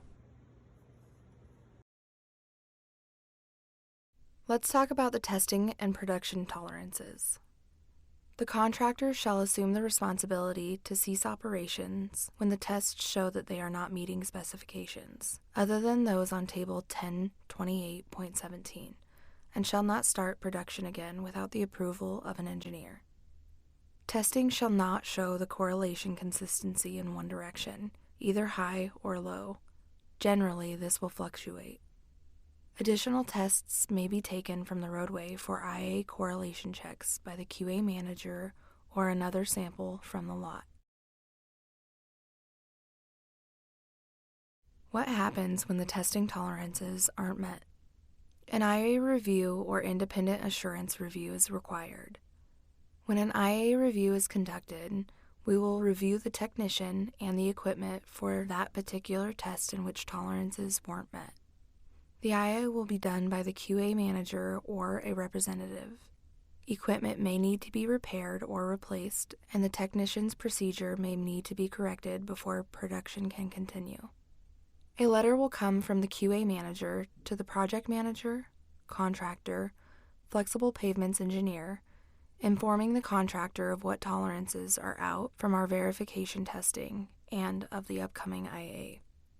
IAs may be necessary several times throughout a project's material production. One last area I want to cover is the SuperPave test reporting software. This is the first page, the introduction sheet that contains the project and the mix information. Each of these workbooks may have many pages, as you can see at the bottom under the spreadsheet tabs highlighted in red. The SuperPave software is used by the contractor to enter all lab test data. All of the project test results can be found in this one file, including the density testing. This is the lab summary spreadsheet that the NDOT laboratories utilize. Note the required specifications and testing tolerances at the bottom of this sheet. Before being uploaded onto OnBase, the heading is completed by the Lincoln Central Lab. Notice the rows are alternating white and blue. The white lines report NDOT verification test results. The blue lines report the contractor test results. This shows the correlation between the contractor and NDOT. The results need to meet mix type specifications, production tolerances, and correlation testing tolerances. This is the summary page. It shows the results of all the contractor testing. I'm not going to go over this entire sheet. Just notice that every test result for every property is reported on this sheet. This is where all of the data for the summary sheet in the previous slide comes from. This is where the contractor enters each test result for each individual sample. Every sample has its own worksheet like this. This data automatically populates back to the summary sheet.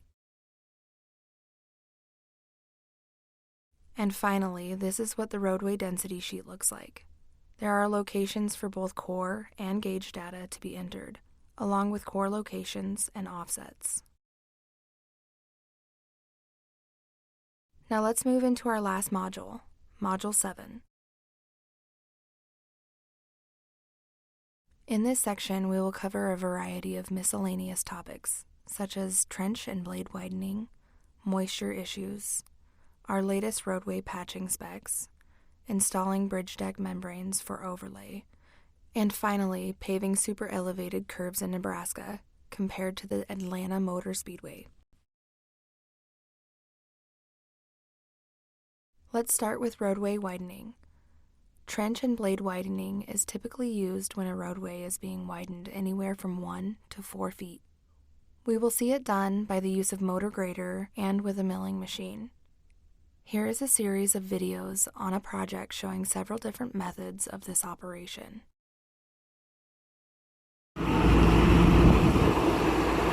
Motor grader is removing part of the material for the trench widening. Most of the projects require a milled trench widening, but this particular project required blade widening. So he's moving the excess dirt out of the way.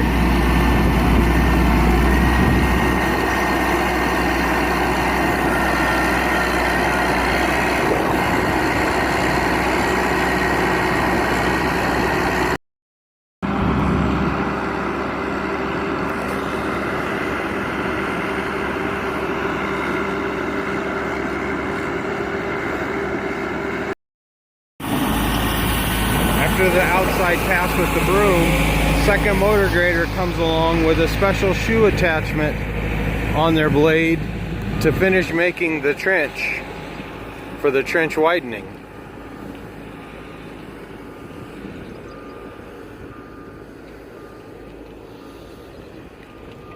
He's got a blade that's extended onto his motor grader moldboard that dips down an extra 3 inches rather than the whole thing being straight across.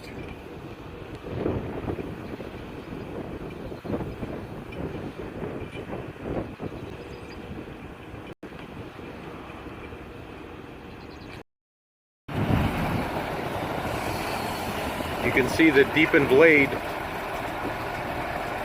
on the edge of the moldboard that cuts the trench for him.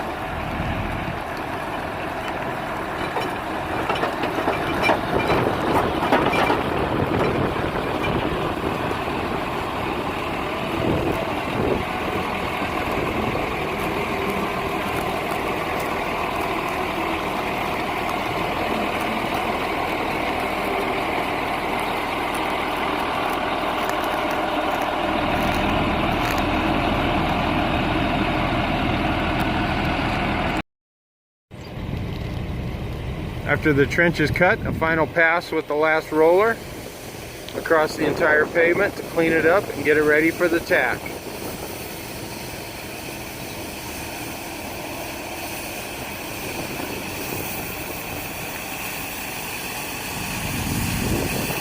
After he's finished, he leaves a nice vertical edge along center line from yesterday's paving operation.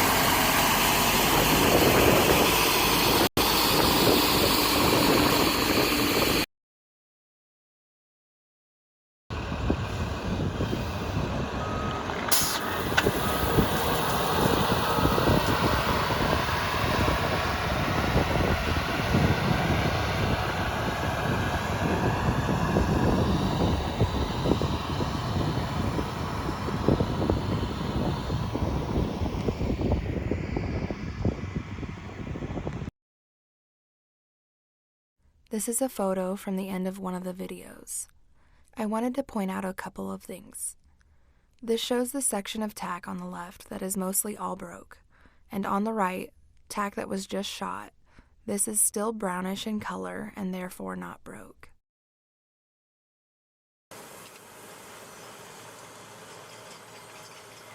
Trench widening with the milling machine and filling with HMA in the same operation.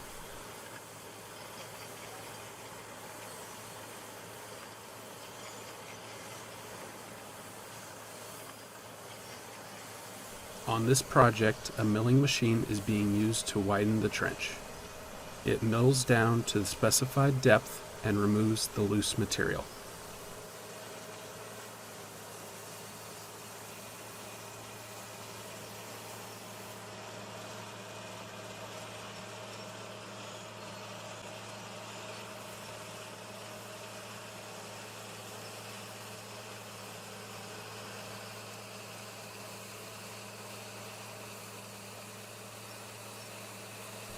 After the miller passes through, a sweeper comes through and cleans off the roadway of any remaining material.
Next, a tack coat is laid down over both the road and the widened trench.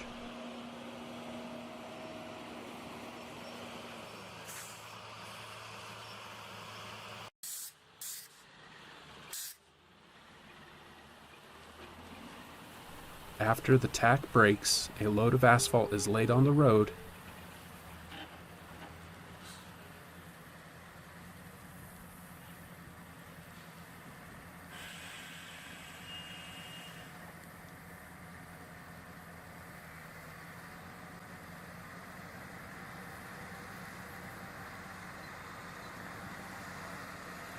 and a blade pushes it into the trench.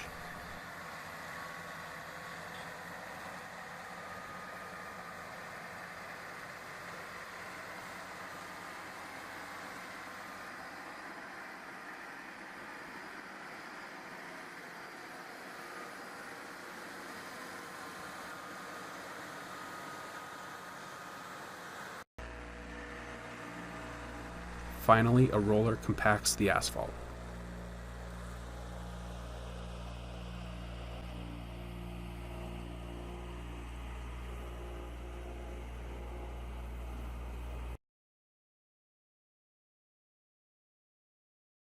Now let's shift gears and look at some scenarios where we may have some moisture issues. Here they are paving when a fast-forming cloudburst downpoured an inch of rain for about 15 minutes when the contractor was in the middle of their paving. This is a picture of the loose mat that got poured while paving. It saturated all the loose mat, and when they tried to compact it, it wrinkled, as you can see on the right side of the photo. The water steamed up from under the roller, and it completely ruined the mat. What can they do during the paving operation? Pump the brakes, that's for sure. The contractor stopped the paver and held the trucks that were tarped up until the storm passed. Here is a photo just after it stopped raining. You can see in this photo the fast-forming storm moving off, but leaving a mess. Here you can see the contractor's motor grader used to blade up the hot mat for removal of the freshly laid material. This is a picture of a different issue on a different project. The field personnel called and said that the tack was not working and that the new paving was sliding off the road. As you can see in the photo with the shovel, there is plenty of tack on the road. It turned out that the existing roadway underneath was weak and it was flexing under heavily loaded trucks. This produces so much movement that the tack bond eventually fails and the new overlay starts sliding. This all needs to be removed and replaced. This is on another project where the field personnel called and said they had some rutting of the new asphalt. This turned out to be a much bigger issue. It had subgrade and base problems. You will see in the next photo. This is further down the project, at the end of paving. Clearly there are subgrade issues that need to be addressed. In order to fix something like this, the contractor would need to remove all the unsuitable material and bring in good material to establish a good subgrade. Then it will be ready to be paved on. While the laydown here looks good, notice the water along the edge of the surfacing. This can lead to a much bigger problem. Always maintain positive drainage and don't pond water next to the roadway, or it will go under the pavement subgrade and start breaking up. See the block cracking in the wheel path next to the yellow painted center line? This road is going to need significant patching. We want to be sure the entire damaged portion of the roadway is removed before replacing with new asphalt. Here is a good segue. Let's go into the next section, patching. Next, we will discuss our current roadway patching specs. In this photo, the crew has marked out the area of the road that will need to be removed and prepped for patching. Section 516 in the Standard Specifications book describes our most current patching specifications. This specification states that patching shall be paid by the ton of asphalt when filling a patch up to 16 inches deep. Any additional depth over the 16 inches shall be paid by equipment rental and the amount of tons required to complete the work. For the large patch areas, it is common to use a milled machine to perform the removal. Here they are using a mill to remove existing asphalt. Next, you will see a video of a patch area on the shoulder.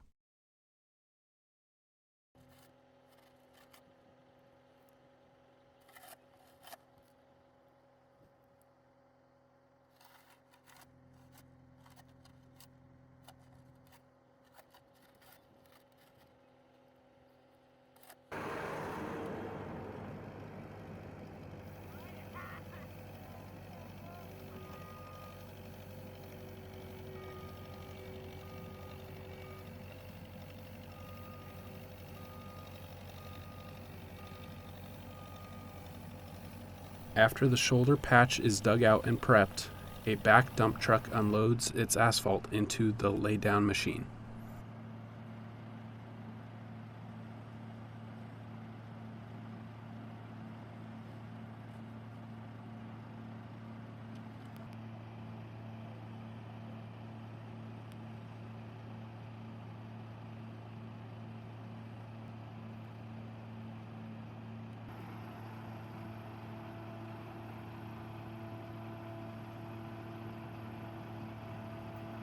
This laydown machine has a conveyor belt that shoots asphalt out the side into the patch.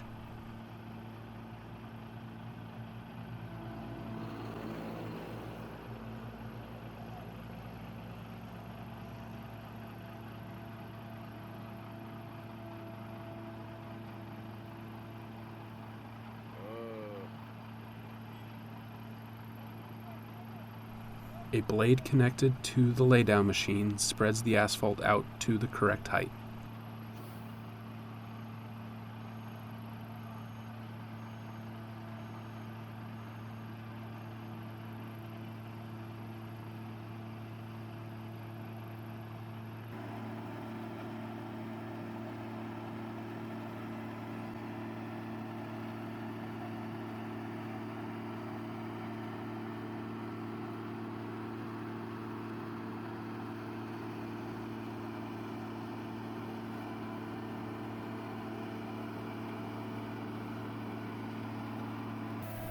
A sweeper follows behind to keep the roadway clean.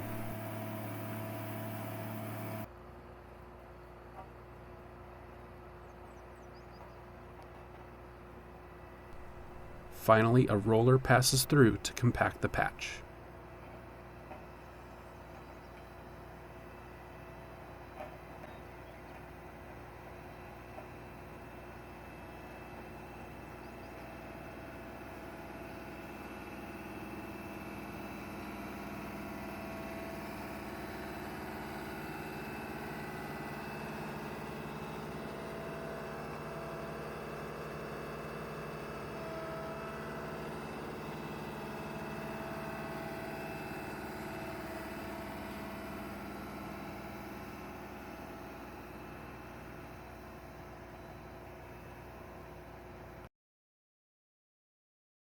Now we will take a quick look at bridge deck waterproofing membranes. These systems get an asphalt overlay once they are completed, so let's get familiar with them. We will briefly cover the types, the surface prep, traffic, and paving. There are 3 types of waterproofing membranes: cold liquid applied membrane, roll applied membrane, and hot liquid applied membrane. The cold applied membrane is a high build elastomer spray-on system, uses a primer base coat and top coat with aggregate, and is applied at normal ambient temperatures. The roll applied membrane is a bituminous preformed roll system with a primer base, and it also is applied at normal ambient temperatures. The hot applied membrane is a high-build spray-on system, uses standard paving fabric, and is applied very hot at 300 degrees Fahrenheit.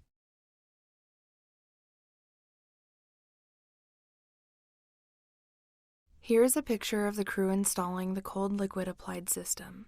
It is first primed, and then the base coat membrane is sprayed on. After the base coat, a top coat is added and covered with aggregate. Once it is complete, a tack coat may then be applied, and the bridge deck may be completed with asphalt. Now let's look at the roll applied membrane. Just as the name implies, it comes in sheet rolls, and they are rolled onto the deck after the primer coat is applied. It is laid with overlaps, and then it is rolled with compression rollers for adhesion. Then it can be tacked and overlaid with asphalt. Some of the roll types have plastic backing that must be removed while laying and unrolling the sheets, making sure to get the proper overlaps that the manufacturer requires. And lastly, we will take a look at the hot applied membrane. Here you can see the membrane is being applied with a spray wand. This is a 300-degree liquid, so keep your distance and safety in mind during application. It is then covered with a non-woven paving fabric. Next, you will see a video of the spraying application.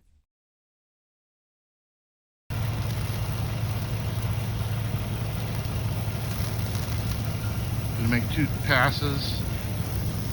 The edges are all squared up.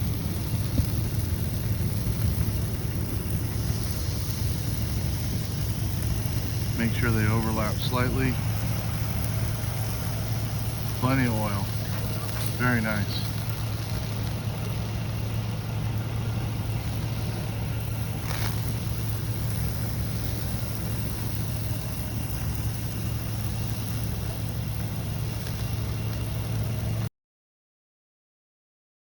Here is the finished membrane with the non-woven fabric. Once the membrane has been placed, the bridge deck may be completed with asphalt.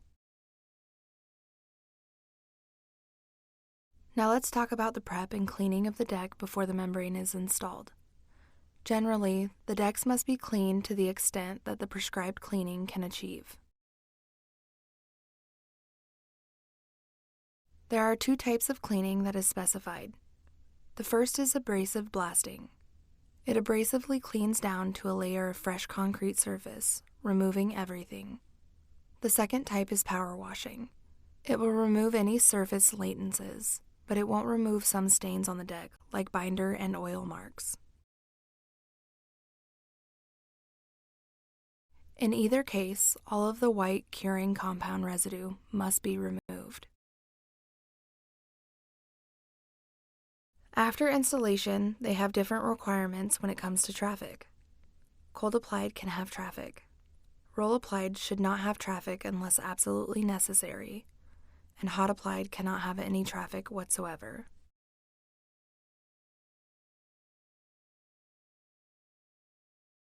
The requirements for paving only differ in tack, for the most part. For cold applied, heavy tack is needed. For roll applied, a very light tack coat is needed. And lastly, hot applied is not tacked at all. All three systems are best paved in 2 lifts, and the use of an MTV is recommended when applicable.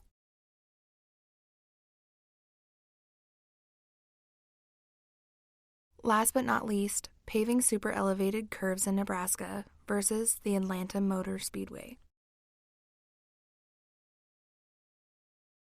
As written in the standard specifications, rolling on the super elevated curves shall progress from the low side on each lane, maintaining the 6-inch from the edge requirement of the preceding paragraph. Roadways are super elevated on curves to help offset the side centripetal forces and allow the vehicle to take curves better and more comfortably. The maximum super elevation on most highways is 6 to 8%, which are much easier to pave than the Atlanta Motor Speedway, as you will see in the next slide.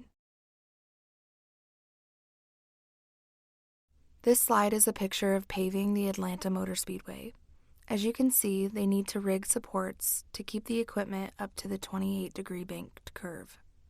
A 28-degree curve is a 53% slope, compared to regular roadways where the maximum slope is 8%. This type of paving requires some pretty tricky and innovative paving setups. Here is a photo of the raceway completed. Next is a video of the paving of the Atlanta Motor Speedway.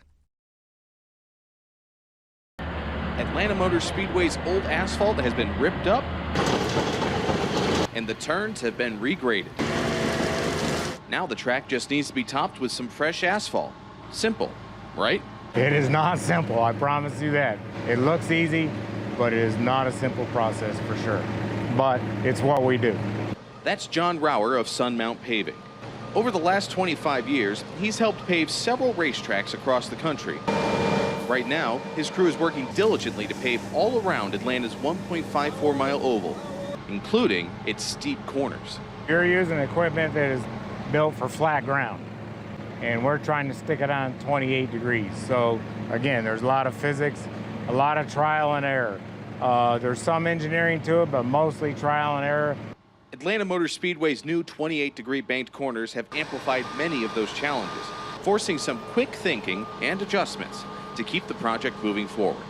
We fabricate something almost every week to help us and come up with new ways to make it better, make it easier. For one example, the hook point on the paver, it totally didn't work. We had to make some modifications to the equipment because it wasn't holding the paver up there. The paver wanted to keep coming down the slopes. We moved it 9 inches, and that fixed it. So it's just a small 9 inches. Thanks to speedy solutions like that, paving is well underway. All told, about 17,000 tons of material will be used to bring the all-new Atlanta Motor Speedway to life. It's really satisfying to see asphalt going on the top groove. From here, things get easier naturally. Now we're worried about making sure everything's smooth, that the grades are right, that we're getting a good ride for the competition coming in March. Playing a key role in making that happen is something that Rauer and his crew take pride in. I always tell everybody when I get off one of these projects and I go to flat paving, it's kind of boring. The best days out here is the first day and the last day. And when you're done, and it's satisfying. You go home, you come back here and watch it. You watch it on TV, you know you took part in the process. Especially considering the end result will be a spectacle unlike any other. Well, that's the one thing we were trying to achieve that Marcus was really driven to us is we knew we had to repave Atlanta. How do we make it unique to the whole circuit? How do we make it its own racetrack not what was established as a cookie cutter mile and a half. Looking at what we've accomplished and what we've tried to do and what he sees us to do, we've definitely made it unique. So the fans need to see this because it's going to be something they've not seen on any racetrack. There's not another racetrack out there like it, so it's something that you got to see. NASCAR takes on the all-new Atlanta Motor Speedway for the first time in 2022. Tickets for both race weekends in Atlanta are available now at atlantamotorspeedway.com. This completes the NDOT Asphalt Field Technician 1 and 2 training. Please contact NDOT to submit your pretest and schedule your certification exam. Thank you.